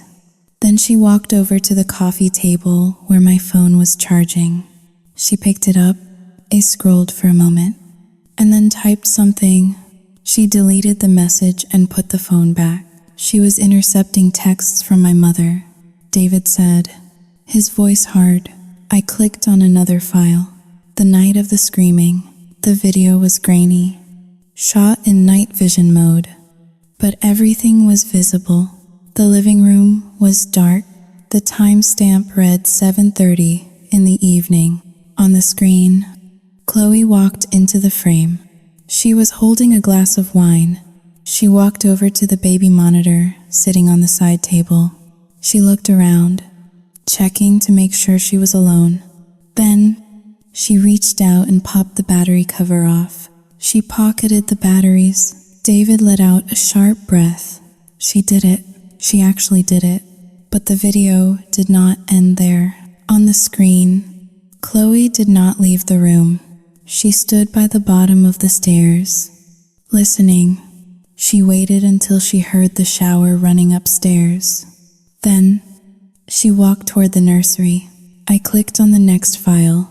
I had placed the camera in the living room, but the angle was wide enough that it caught a sliver of the nursery through the open door. It was just a sliver, but it was enough. In the video, Chloe entered the nursery. She leaned over the crib. Lily was sleeping. I could see her small form rising and falling. Chloe stood there for a moment, just watching. Then, she reached into the crib.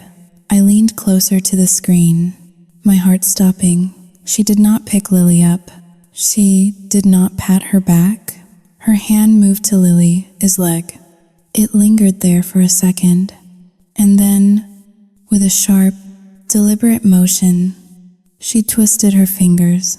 On the video, Lily's body jerked. A split second later, the silent video seemed to vibrate with the force of the scream I knew was happening.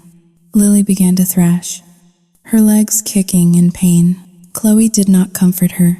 She stood there, watching the baby writhe in agony. She took a sip of her wine, a smile, a cold, satisfied, inhuman smile spread across her face. Then she turned and walked out of the nursery, leaving my daughter screaming in the dark.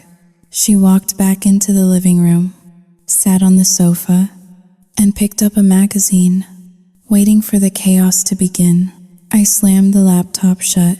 A sound tore from my throat. A guttural, animalistic noise of pure grief and rage. I clamped my hand over my mouth to stifle it, tears streaming down my face. She hurt her, I sobbed, shaking so violently my teeth rattled. She hurt my baby. She hurt her on purpose just to make me look bad. David was frozen. He stared at the closed laptop, his face drained of all color. He looked like he had been struck by lightning. The realization of the evil that was sleeping 2 floors down washed over him. This was not about money. This was not about a house. This was a woman who had physically tortured an infant to get what she wanted. "Oh my God," David whispered. He stood up and began to pace the room, his hands gripping his hair. I let her hold her. Today, I let that monster hold our daughter. He turned to the door, his eyes wild. "I am going to kill her. I am going down there right now, and I am going to kill her." I leaped off the bed and grabbed his arm. "No, David. Stop. Let me go. Maya, she hurt Lily. If you go down there now, you will go to prison," I hissed, digging my fingers into his bicep. "You will beat her, and she will sue us, and she will win. She will spin it. She will say you attacked her. We lose everything. Then what do we do?" David cried, tears streaming down his face. "We cannot let her get away with this. We will not," I said. My voice was suddenly steady. The image of Chloe pinching my daughter had burned away the last remnants of my fear. I was not crying anymore. I was cold. I was ice. "We have the proof, David. We have everything. Not just the theft. Not just the fraud. We have child abuse. We have assault." I looked at him, my eyes locking with his. "Tomorrow, she thinks she is signing a deed. She thinks she is winning the lottery, but she is not." I walked over to the window and looked down at the dark shape of the guest house, then at the window of the downstairs bedroom where Chloe slept. "Tomorrow," I said, my voice low and dangerous. "We are not signing the house over to her. We are signing her death warrant. The tragedy was not that we had lost our money or our peace. The tragedy was that my best friend had died a long time ago, and a monster had been wearing her skin. And now, I had to be the one to put the monster down. I turned back to David. Get the laptop, make copies, save it to the cloud, save it to a hard drive. Tomorrow, when the police come, I want this playing on the biggest screen in the house. David nodded, wiping his face. He sat back down at the computer, his fingers flying across the keys. The room was filled with the soft click-clack of his typing, the sound of a trap being set. I lay back down on the bed, but I did not close my eyes. I stared into the darkness, listening to the rhythm of my daughter is breathing on the monitor that now had fresh batteries and was taped shut. I felt a profound sadness for the innocence we had lost. Our home would never feel the same. The walls had seen too much. But as the first light of dawn began to creep into the sky, the sadness was replaced by a grim determination. The tragedy was over. The retribution was about to begin.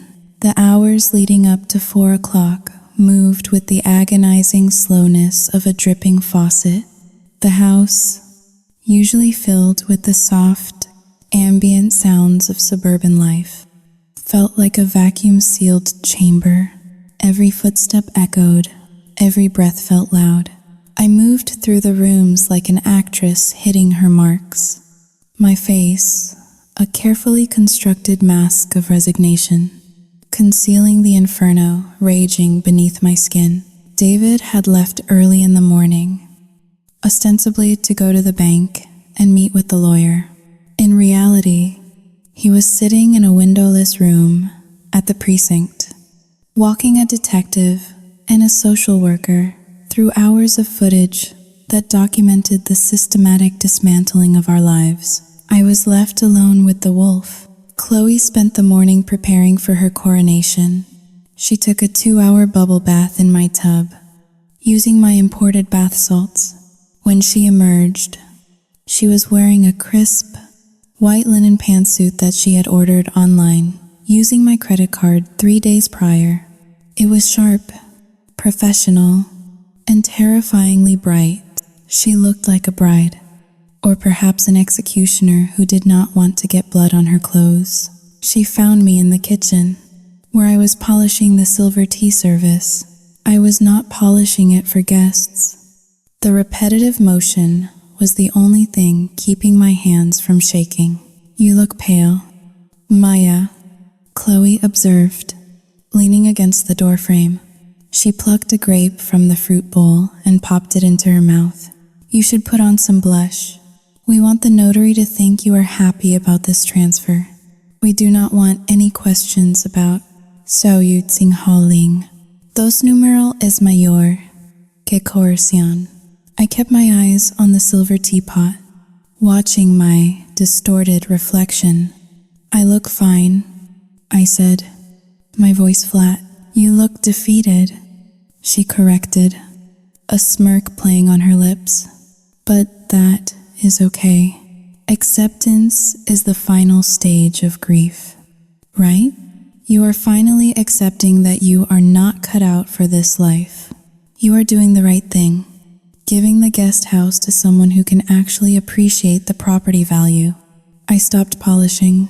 The rag in my hand was gray with tarnish. I just want this over with.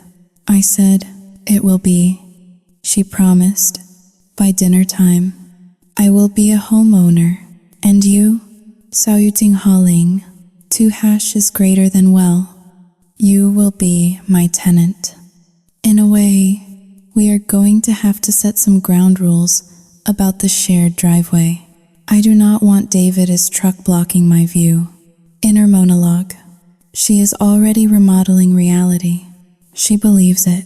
She truly believes that she has won, that she has bullied us into submission. She has no idea that the ground beneath her feet is not solid earth, but a trapdoor waiting to swing open. At 3:30 in the afternoon, David returned. He walked into the house with a stiffness in his gait that I recognized, but Chloe interpreted as defeat. He was carrying a thick leather portfolio. "Is it done?" Chloe asked, jumping up from the sofa. "The papers are ready," David said. He did not look at her. He could not. If he did, he might have strangled her right there in the foyer. "Excellent." Chloe clapped her hands together. "Let us get this show on the road." We gathered in the living room. It was the heart of our home, a space designed for family gatherings and Christmas mornings, now converted into a courtroom. Chloe sat in the center of the beige sectional sofa, crossing her legs and spreading her arms along the back cushions. She claimed the space with the arrogance of a queen holding court. I sat in the armchair to her left. David stood by the fireplace, his hand resting on the mantel, his knuckles white. The television, a massive 65-inch screen mounted above the fireplace, was black. A single high-definition video cable dangled from the side, swaying slightly in the air conditioning current.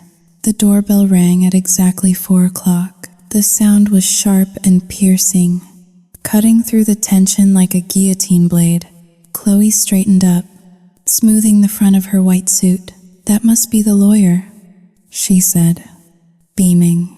"Go let him in, David, and try to smile. This is a celebration." David looked at me. I gave a microscopic nod. He walked to the foyer. I heard the heavy thud of the front door opening. I heard the murmur of low voices, deep and serious. Chloe cocked her head. "Listening sounds like a whole team," she joked, looking at me. "Did you get 2 witnesses?" I did not answer. My heart was pounding against my ribs, so hard I thought it might bruise the bone. I gripped the armrests of the chair, digging my fingernails into the fabric. David walked back into the living room. He was not alone. Behind him walked a tall man in a dark gray suit, followed by a woman in a navy blazer holding a clipboard. And finally, 2 uniformed police officers. The air in the room seemed to vanish. Chloe's smile faltered, then froze. She looked from the man in the suit to the uniformed officers, her brain struggling to process the visual data. "Who?" "Saoyud Xingha Ling." 2 hashes greater than who are these people? She asked, her voice losing its musical lilt. "Is this necessary for a quitclaim deed?" The man in the gray suit stepped forward. He did not offer a hand. He pulled a badge from his pocket. "Chloe Williams?" he asked. Chloe blinked. "Yes, I am Detective Miller with the Charlotte Police Department. This is Mistress Jenkins from Child Protective Services." Chloe stood up slowly. A nervous laugh bubbled up from her throat. "Police? Why are the police here?" "David, what is going on? Did you call them? Is this some kind of intimidation tactic?" She turned to me, her eyes narrowing. "Maya, tell them to leave. This is a private family matter. We are signing a contract." "It is not a contract," I said. I stood up, my legs feeling surprisingly steady. "It is an eviction." Chloe's face turned a mottled shade of red. "You cannot evict me. I have squatter's rights. I have been here for over 30 days, and if you try to kick me out, I will ruin you." She reached into her purse and pulled out her phone. "I am calling the police. I am reporting you for child neglect right now. You do not need to call them." "Chloe," David said, his voice terrifyingly calm. "They are already here." "But not for us," I added.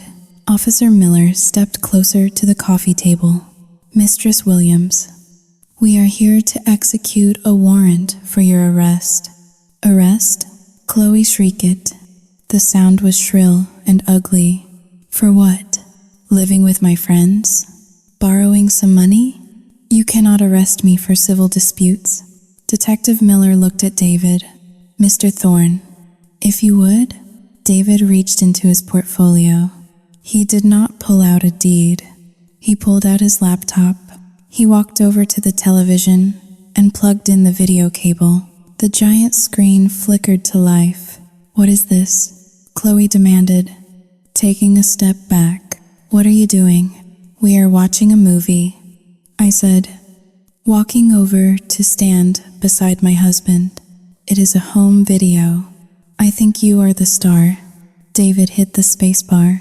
The video filled the room. It was the footage from the night before last. The nursery was bathed in the ghostly green glow of the night vision camera, but the image was crystal clear in high definition. On the screen, Chloe walked into the room. The silence in the living room was absolute, save for the ragged breathing coming from the woman in the white suit. We watched the on-screen Chloe lean over the crib. We saw her face, illuminated by the street lamp outside the window. It was twisted in a look of boredom and malice. Then, we saw the giant hand on the screen reach down. We saw the fingers pinch the soft, pink flesh of my daughter's thigh. It was a sharp, vicious twist, the kind of motion one might use to hurt an insect. On the massive screen, the reaction was immediate and heartbreaking. Lilia's little body jerked violently. Her mouth opened in a silent scream that seemed to echo through the living room. Even though the volume was turned down, we watched as her legs kicked out in pain, her tiny hands grasping at the air for comfort that was not there.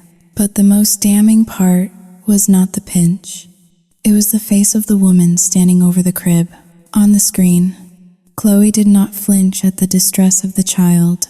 She did not reach out to soothe her. She brought her wine glass to her lips, took a slow, languid sip, and smiled.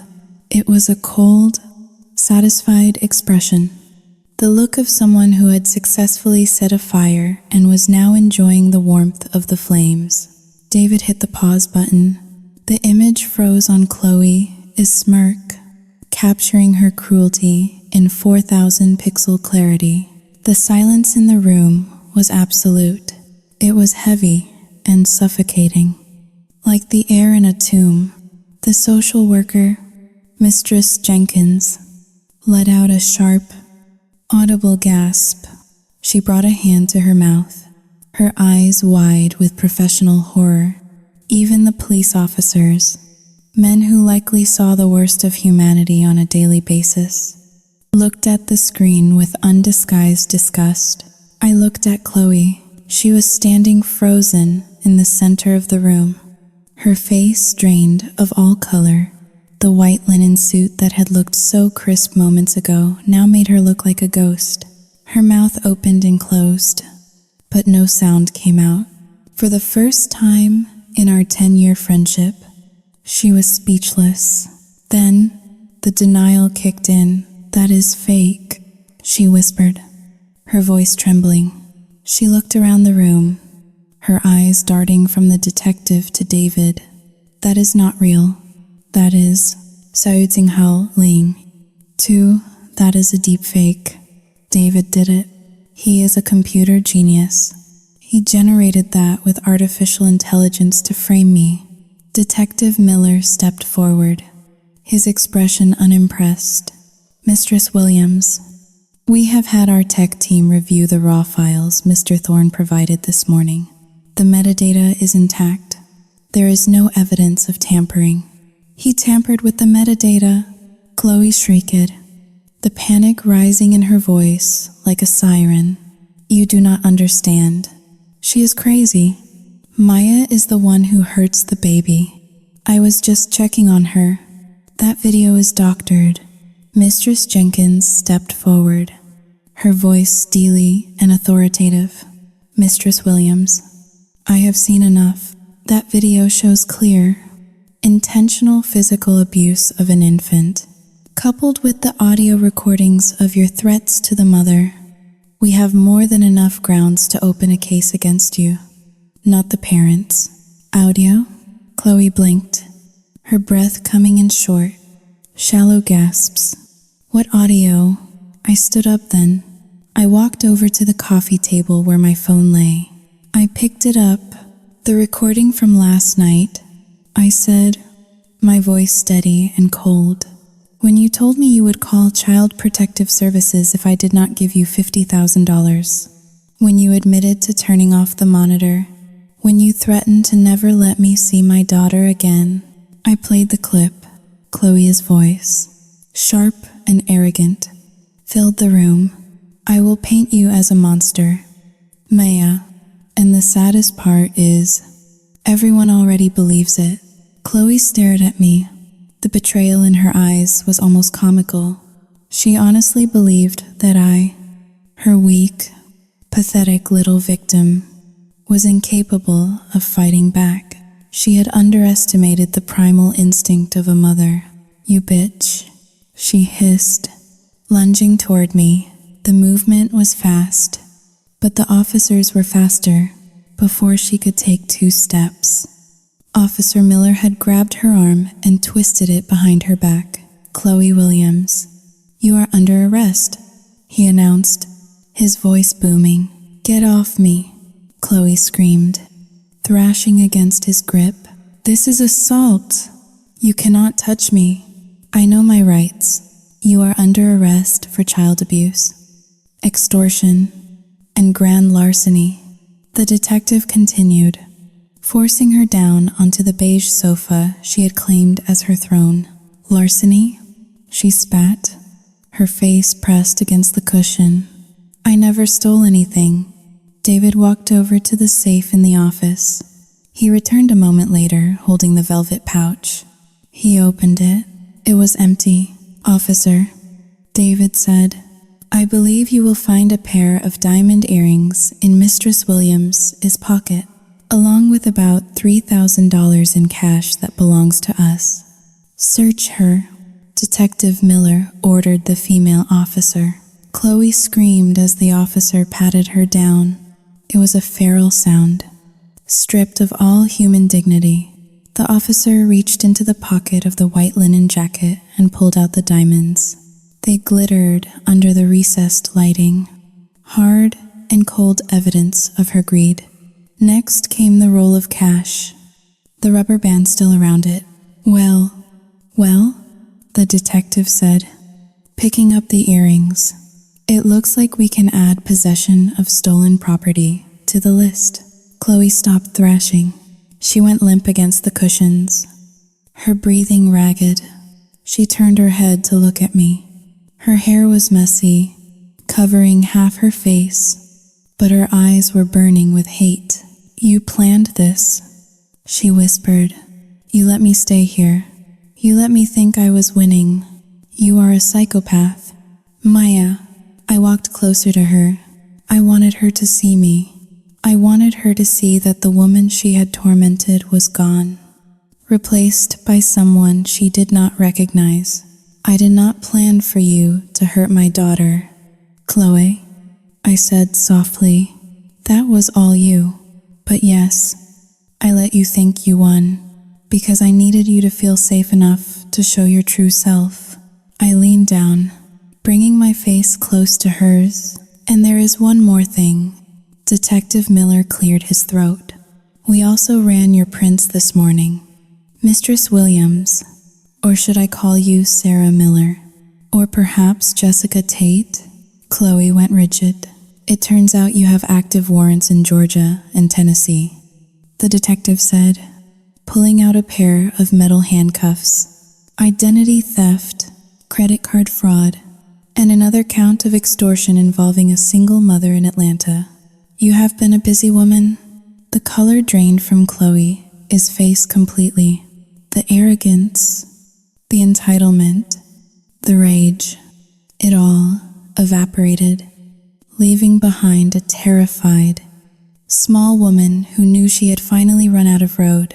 Officer Miller pulled her arms behind her back. The sound of the handcuffs clicking shut was the most beautiful sound I had ever heard. It was the sound of a lock snapping into place. But this time, I was not the one being imprisoned. They hauled her up. She stumbled, her high heels catching on the rug. As they dragged her toward the front door, she began to weep. It was not the fake, manipulative crying she had used on me for weeks. This was the ugly, snotty sobbing of a narcissist facing consequences for the first time. "Maya, please," she wailed, twisting her head back to look at me. "Do not let them take me. I am your best friend. We are sisters. I was just trying to help you. Please." I stood in the center of the living room, David's arm around my waist. I watched as they dragged her through the foyer, past the nursery where my daughter was safely sleeping, and out the front door. I did not say a word.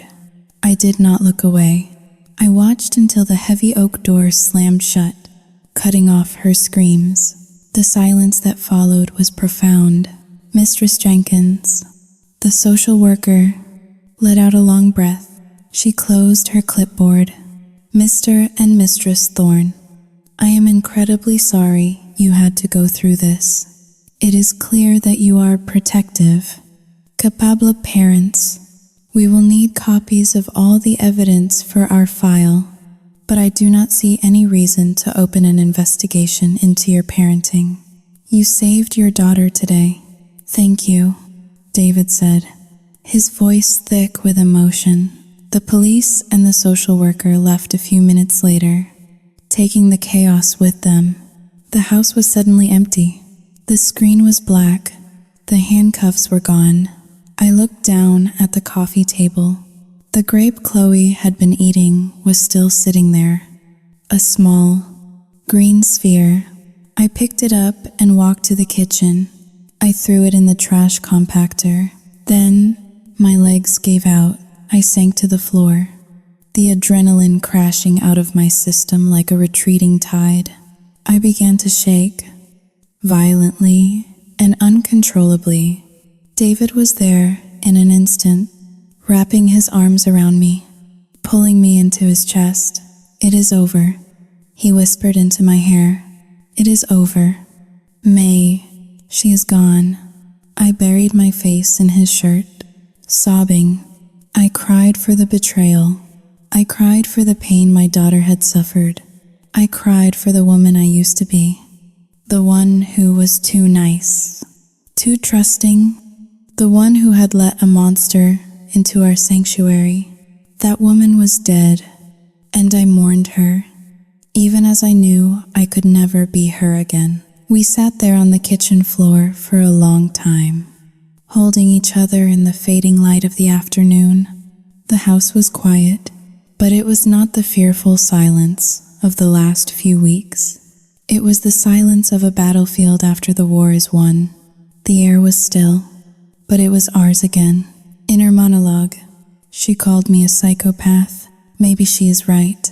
I watched my best friend get dragged away in handcuffs, and I did not feel a shred of pity. I felt power. I felt relief. And God help anyone who ever tries to touch my family again. I looked up at David. His eyes were wet, but they were clear. "Change the locks," I whispered. He nodded, kissing my forehead. "I am calling the locksmith right now." I stood up, wiping my tears. "I am going to hold my daughter." I walked up the stairs, my steps heavy but firm. I went into the nursery. Lily was awake, cooing softly in her crib, oblivious to the storm that had just passed. I picked her up, pressing her warm weight against my chest.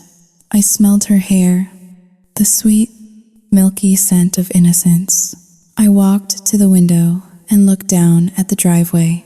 A police cruiser was pulling away, red and blue lights flashing silently against the twilight. In the back seat, I saw a silhouette. "Goodbye, Chloe," I whispered against the glass. I turned away from the window and walked back into the warmth of my home. The confrontation was over. The enemy was vanquished. But as I held my daughter, I knew the real work was just beginning. We had to heal. We had to scrub the stain of her presence from our lives. And I had to learn how to live with the knowledge of what I was capable of when pushed to the edge. The flashing red and blue lights of the police cruisers did not just illuminate our driveway. They painted the entire cul-de-sac in a strobing, chaotic disco of scandal. In Oakwood Estates, the only time you saw police lights was during the annual 4th of July parade, or perhaps if a teenager drove a golf cart too recklessly. A felony arrest, complete with handcuffs and a weeping suspect being shoved into the back of a squad car, was not just an event, it was a nuclear detonation. I stood at the nursery window, holding Lily against my chest, watching the spectacle unfold below. The cruiser pulled away, its tires crunching on the gravel. But the show was far from over. Across the street, drapes twitched. Silhouettes stood behind sheer curtains. Phones raised to capture the moment. Mistress Gable, the president of the Homeowners Association, was standing on her front porch in her bathrobe, her arms crossed, shaking her head with the grim satisfaction of a woman whose suspicions had finally been confirmed. Inner monologue. Look at them. They are feeding on this. Tomorrow, over lattes and tennis matches, they will dissect my trauma like a biology frog. Did you hear about Maya? Did you hear she had a criminal living in her house? How could she be so stupid? The shame washed over me. Hot and prickly. I had rid my home of the monster, but I had invited the judgment of the world in her place. The next morning, the fallout began in earnest. It started with a phone call from Detective Miller at 9 o'clock. Mistress Thorne, he said, his voice crackling with static. I thought you would want an update. We have processed the fingerprints. I sat down at the kitchen island, clutching the phone. Who is she? Her real name is Sarah Jenkins, he said, but she has used at least 5 aliases in the last 4 years. Chloe Williams was just a shell she created 2 years ago using a stolen social security number from a deceased woman in Ohio. I felt the blood drain from my face. The friend I had known for a decade, or thought I knew, was a ghost. And Maya? The detective paused. You were not her first target. We found a storage unit in her name this morning. It is filled with files. She targets women in vulnerable transitions, new mothers, recently divorced women, widows. She moves in, isolates them, drains their accounts, and moves on before they can figure out what happened. You are the first one who actually caught her.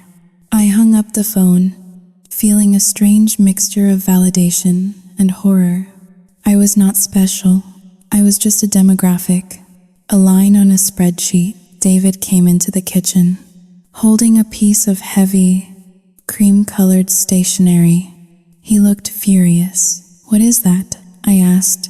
A letter from the Homeowners Association, he said, tossing it onto the counter. It was hand-delivered 5 minutes ago. I picked it up.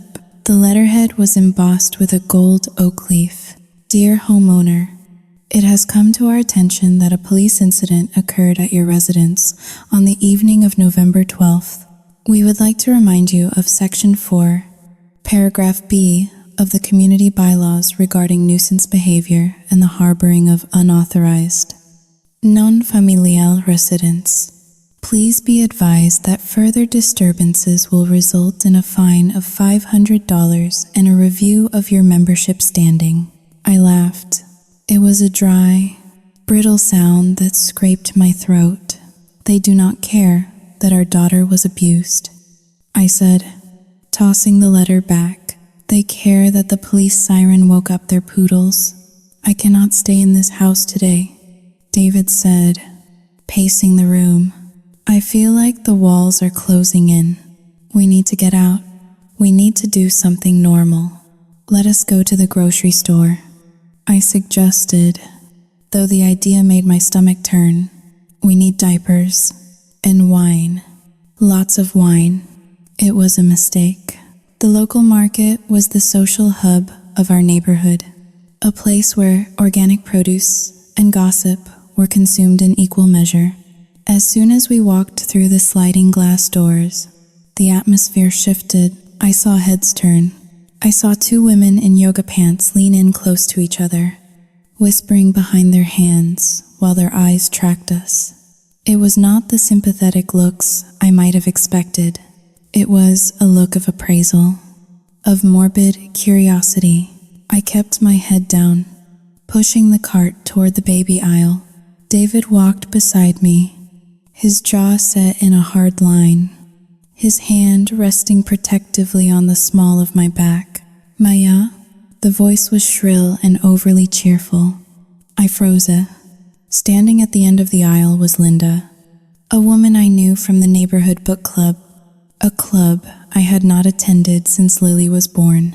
"Oh, hello, Linda," I said, forcing a smile that felt like it might crack my face. "I saw the police last night," Linda exclaimed, her voice loud enough to carry over the ambient music. It looked absolutely terrifying. "Was that your friend, the one staying in the guest house?" "Yes," I said, reaching for a box of diapers. It was a Saoyudzing Haoling. Two-hash is greater than misunderstanding. A misunderstanding? Linda raised an eyebrow. "Honey, they took her out in cuffs. I heard she was wanted for fraud. Is it true she stole your jewelry?" I felt the heat rising in my cheeks. People were stopping their carts to listen. We were the exhibit. "It is a legal matter." "Linda," David cut in, his voice sharp. "We cannot discuss it." Linda's smile faltered, then returned with a harder edge. "Well, of course, I just cannot imagine letting a stranger live in my house with a newborn. I mean, you must have been so desperate for help. Poor thing. It really shows how important it is to do background checks. Does it not?" The implication was clear. You are an idiot. You are a bad mother who endangered her child because you were too lazy to do the work. I gripped the handle of the cart so tight my knuckles turned white. Inner monologue. She is enjoying this. She does not care about Lily. She is glad it happened to me and not her, so she can feel superior. She thinks I am weak. She thinks I am the victim. I took a deep breath and looked Linda straight in the eye. She was not a stranger. Linda. She was my best friend, and she was a professional con artist who fooled the police in 3 states. So, unless you run Federal Bureau of Investigation background checks on every person you invite to your dinner parties, I would suggest you save your judgment. Linda's mouth dropped open. I did not wait for her to respond. "Come on, David," I said, pushing the cart past her. We finished our shopping in silence, but the whispers followed us to the checkout line. I could feel the eyes boring into my back. I heard snippets of conversation from the next lane. "Saoyudzing Haoling. Two-hash is greater than herd." She let the woman handle the baby. "Saoyudzing Haoling. Jing Hao Dayu. Saoyudzing Haoling. Two-hash is greater than husband almost lost the house. Saoyudzing Haoling. Jing Hao Dayu. Saoyudzing Haoling. Two-hash is greater than postpartum depression. Probably. Saoyudzing Haoling. Jing Hao Dayu. When we finally got back to the car, I let out a breath I felt like I had been holding for an hour. I slumped against the passenger seat, closing my eyes. "They hate us," I whispered. "They do not hate us," David said, starting the engine. "They are just bored, and they are scared." We reminded them that bad things can happen in their perfect little bubble. We drove home in silence. passing the manicured lawns and the white picket fences that hid 1,000 secrets. But the public fallout was not limited to the grocery store. That afternoon, my phone began to buzz with notifications. I had made the mistake of logging back into my social media accounts, which Chloe had previously confiscated. Someone had posted a video of the arrest on the neighborhood Facebook group. The comments section was a cesspool of victim blaming and armchair detective work. Why did the husband let another woman move in? Sounds suspicious. The mother looks totally checked out. I bet she was in on it. I heard the friend was actually the father's mistress. I threw the phone across the couch. It bounced off a cushion and landed on the floor. They are saying you were having an affair with her. I told David, my voice trembling with rage. They are saying I was an accomplice. David walked over and picked up the phone. He pressed the power button until the screen went black. Do not look at it. Maya, it is poison, but it is out there. I cried. My reputation. Your reputation. People think we are monsters or fools. How do we live here? How do I take Lily to the park when I know everyone is looking at her and thinking her mother almost let her get kidnapped? We survive, David said, sitting down beside me. We survive because we have the truth and because we have each other. Later that evening, the doorbell rang again. I flinched, terrified it was another police officer or a reporter. David went to answer it. He returned a moment later, holding a covered casserole dish. Who was it? I asked. It was Sarah, from down the street, he said, looking surprised. The quiet one? She said she saw the police last night. She said, Sao Yu Jing Hao Ling. 2 hashes greater than she said she had a friend like that once. Someone who took everything. She just wanted us to have dinner. I stared at the casserole dish. It was warm. A small note was taped to the lid. Do not let the bastards grind you down. You did what you had to do to protect your cub. Respect. I felt a lump form in my throat. Amidst the sea of judgment, the gossip, and the sneering faces of the homeowners association, there was one person who understood. One person who saw the strength it took to survive, not just the weakness of being victimized. I walked to the window and looked out at the street. The sun was setting, casting long shadows across the neighborhood. The curtains across the street were still drawn, the watchers still watching, but I realized then that I did not care about them anymore. Let them talk, let them whisper. They were sheep, huddled together in their fear. I had faced a wolf. I had looked into the eyes of a predator who wanted to devour my family, and I had won. The public fallout was messy. It was painful. It stripped away the illusion of our perfect suburban life. But as I watched the streetlights flicker on, one by one, I knew that the opinion of the world meant nothing compared to the safety of the child sleeping upstairs. Let them judge. I whispered to the empty room. I am the one who is still standing. The silence that followed the siren was not peaceful.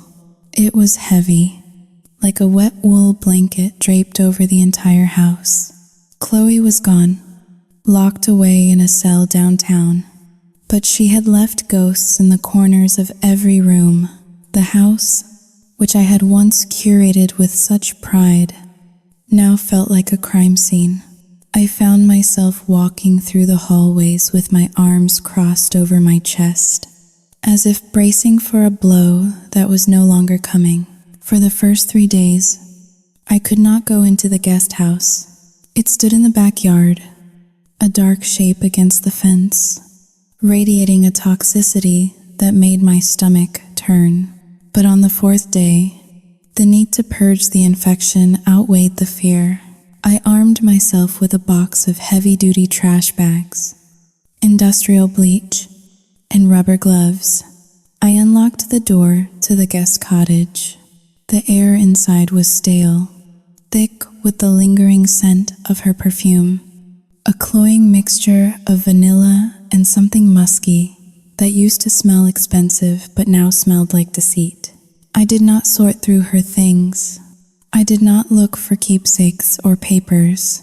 I simply opened the trash bags and began to shovel. Her clothes, her makeup, the half-empty bottles of wine she had stashed under the bed. It all went into the black plastic abyss. I worked with a feverish intensity, sweat dripping down my back. I scrubbed the floors until my knees bruised. I washed the walls. I stripped the bed linens and threw them directly into the trash. I could not bear the thought of washing them. I wanted the fibers that had touched her skin out of my existence. Inner monologue, burn it. I should just burn it all down. How can I ever let anyone stay here again? How can I look at this room and not see her sitting there, laughing at me, planning my destruction? I was so stupid. I was so desperate for a friend that I let a vampire sleep in my garden. When David came home that evening, he found me sitting on the bare floor of the guest house, staring at the empty white walls. The room smelled of bleach so strong it burned the nostrils. "Maya?" he asked softly, standing in the doorway. "It is clean," I whispered. "She is gone." He walked over and sat down beside me. He did not say anything. He just took my hand. His palm was warm, but I felt a strange distance between us. It was not a lack of love. It was the chasm of shared trauma. We had both been violated, fooled, and manipulated.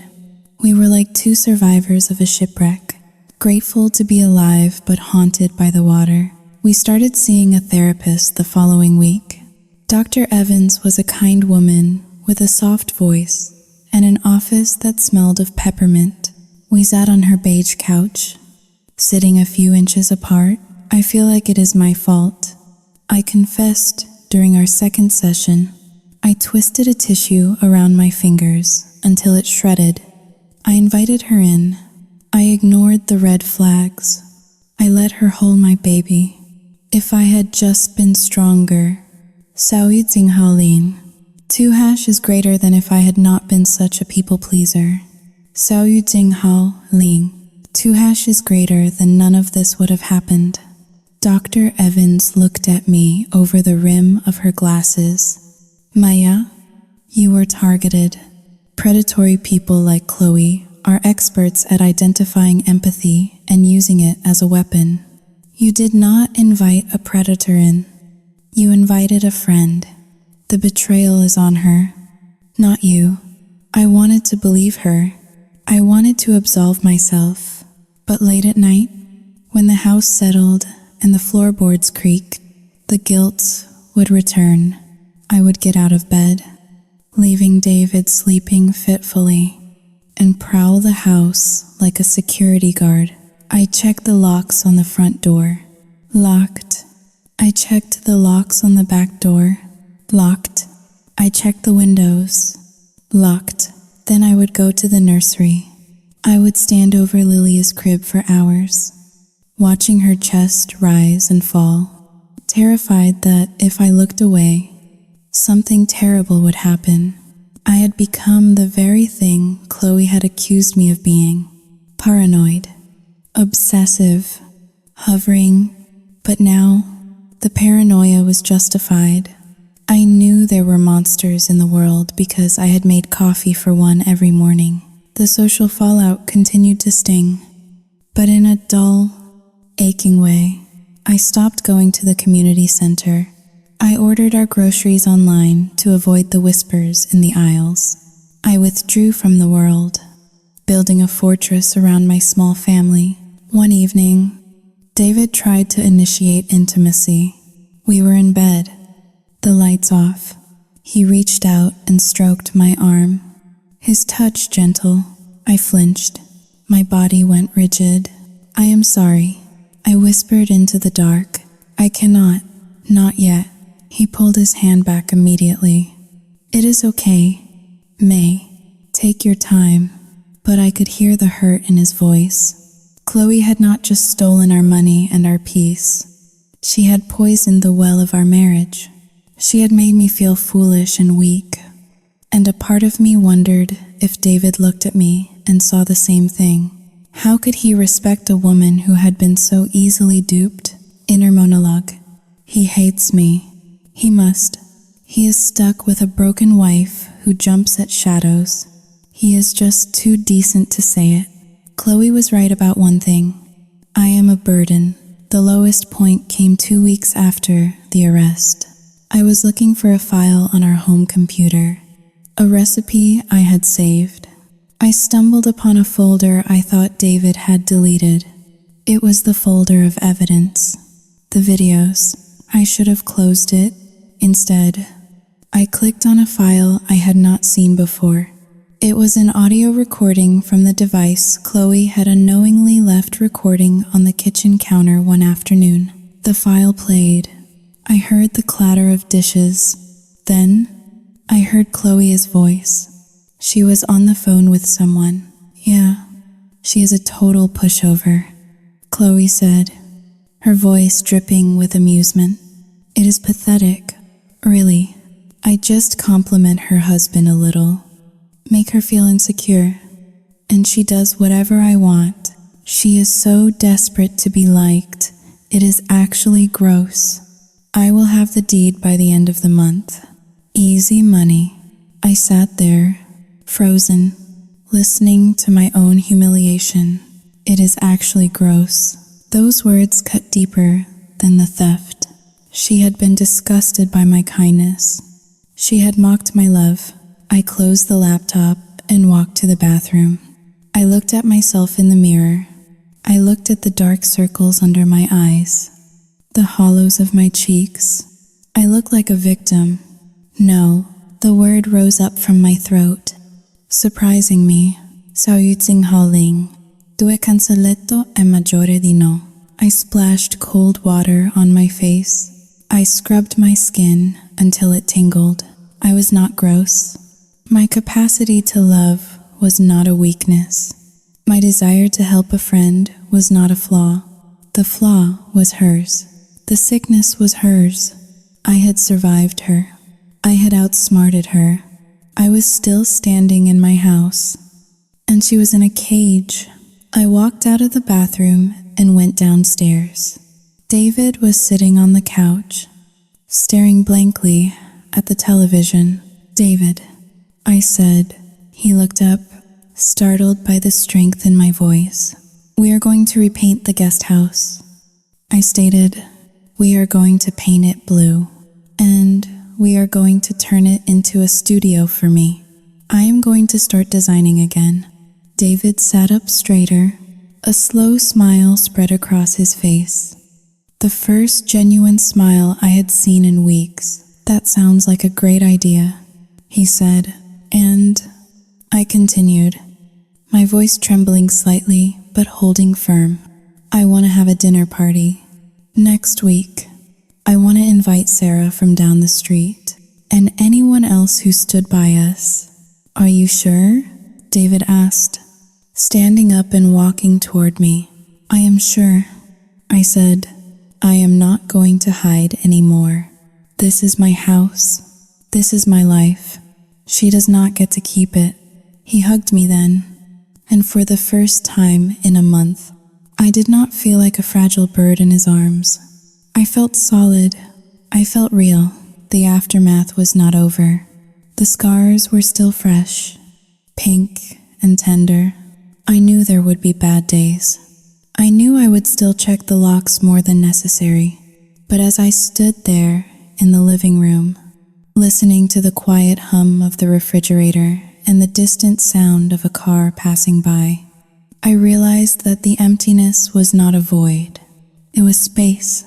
Space to rebuild, space to grow, and this time, I would build walls that were impenetrable to wolves. The leaves on the oak trees lining our street had turned the color of burnt sugar.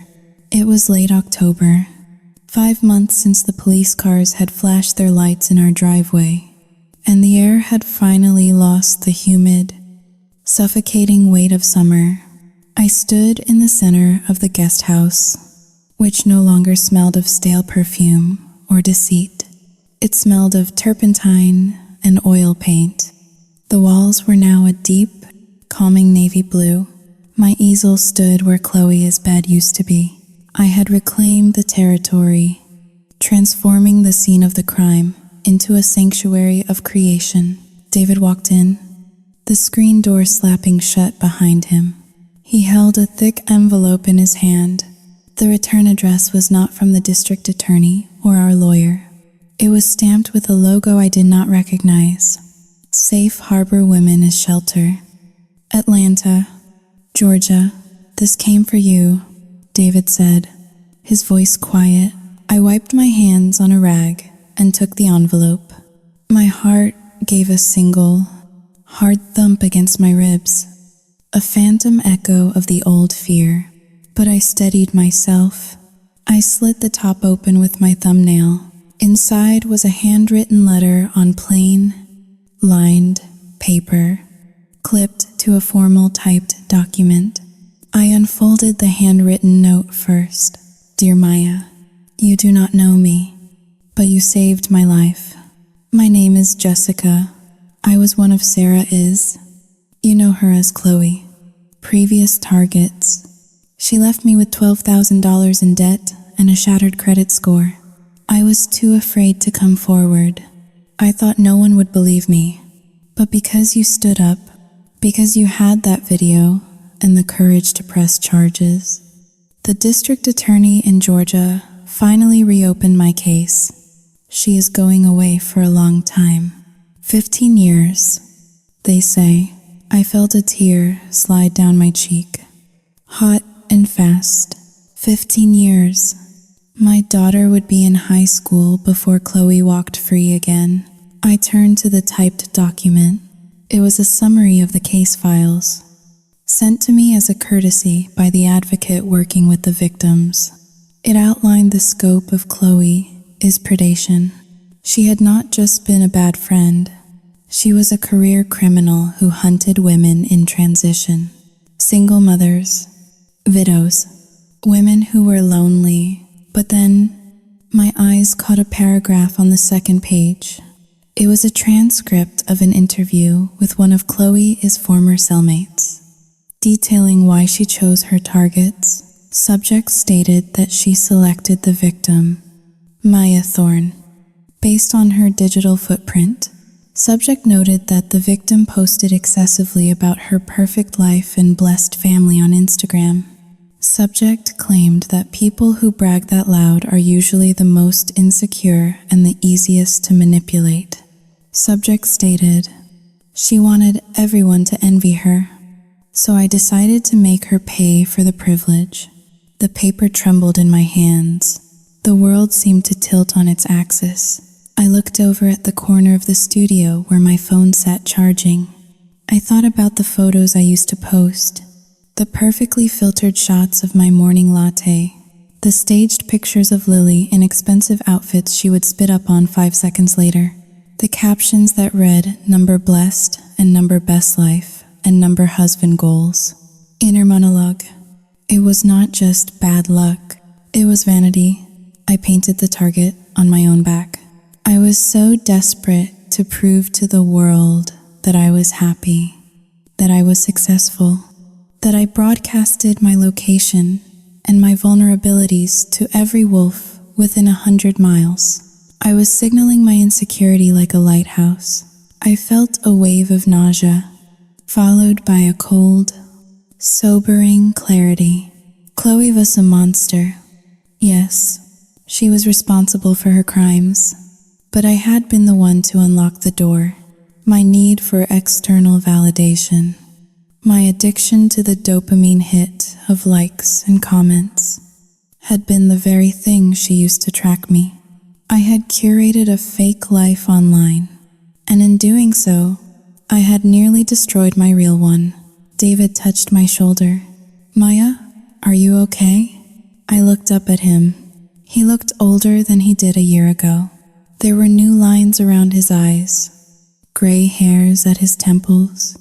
We were not the perfect, shiny couple I had portrayed on the internet. We were tired. We were scarred. We were survivors. I am fine, I said, my voice steady. I walked over to my phone. I picked it up. I opened the social media app that had been my addiction for years. I scrolled through my profile, looking at the stranger smiling back at me. The woman who tried so hard to please everyone. The woman who needed strangers to tell her she was worthy.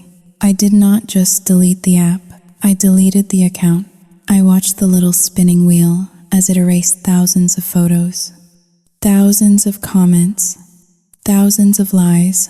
When the screen went back to the login page, I felt lighter. The tether was cut. I walked back to David and handed him the letter. She is gone. David, I said, really gone. And so is the old Maya. We walked out of the studio and into the crisp autumn air. The sun was setting, casting long shadows across the yard. I could see Clara, our rehired night nurse, walking past the nursery window with Lily in her arms. My daughter was safe. My husband was here. I had learned the hardest lesson of my life. I learned that boundaries are not just about saying no to others. They are about saying no to your own ego. I learned that happiness is not something you perform for an audience. It is something you protect, fiercely and privately, behind locked doors. I took David's hand. We walked toward the main house, leaving the blue studio behind us. I did not look back. I did not need to. My life was not a movie for consumption anymore. It was just mine. Imperfect, messy, quiet, and finally, truly safe.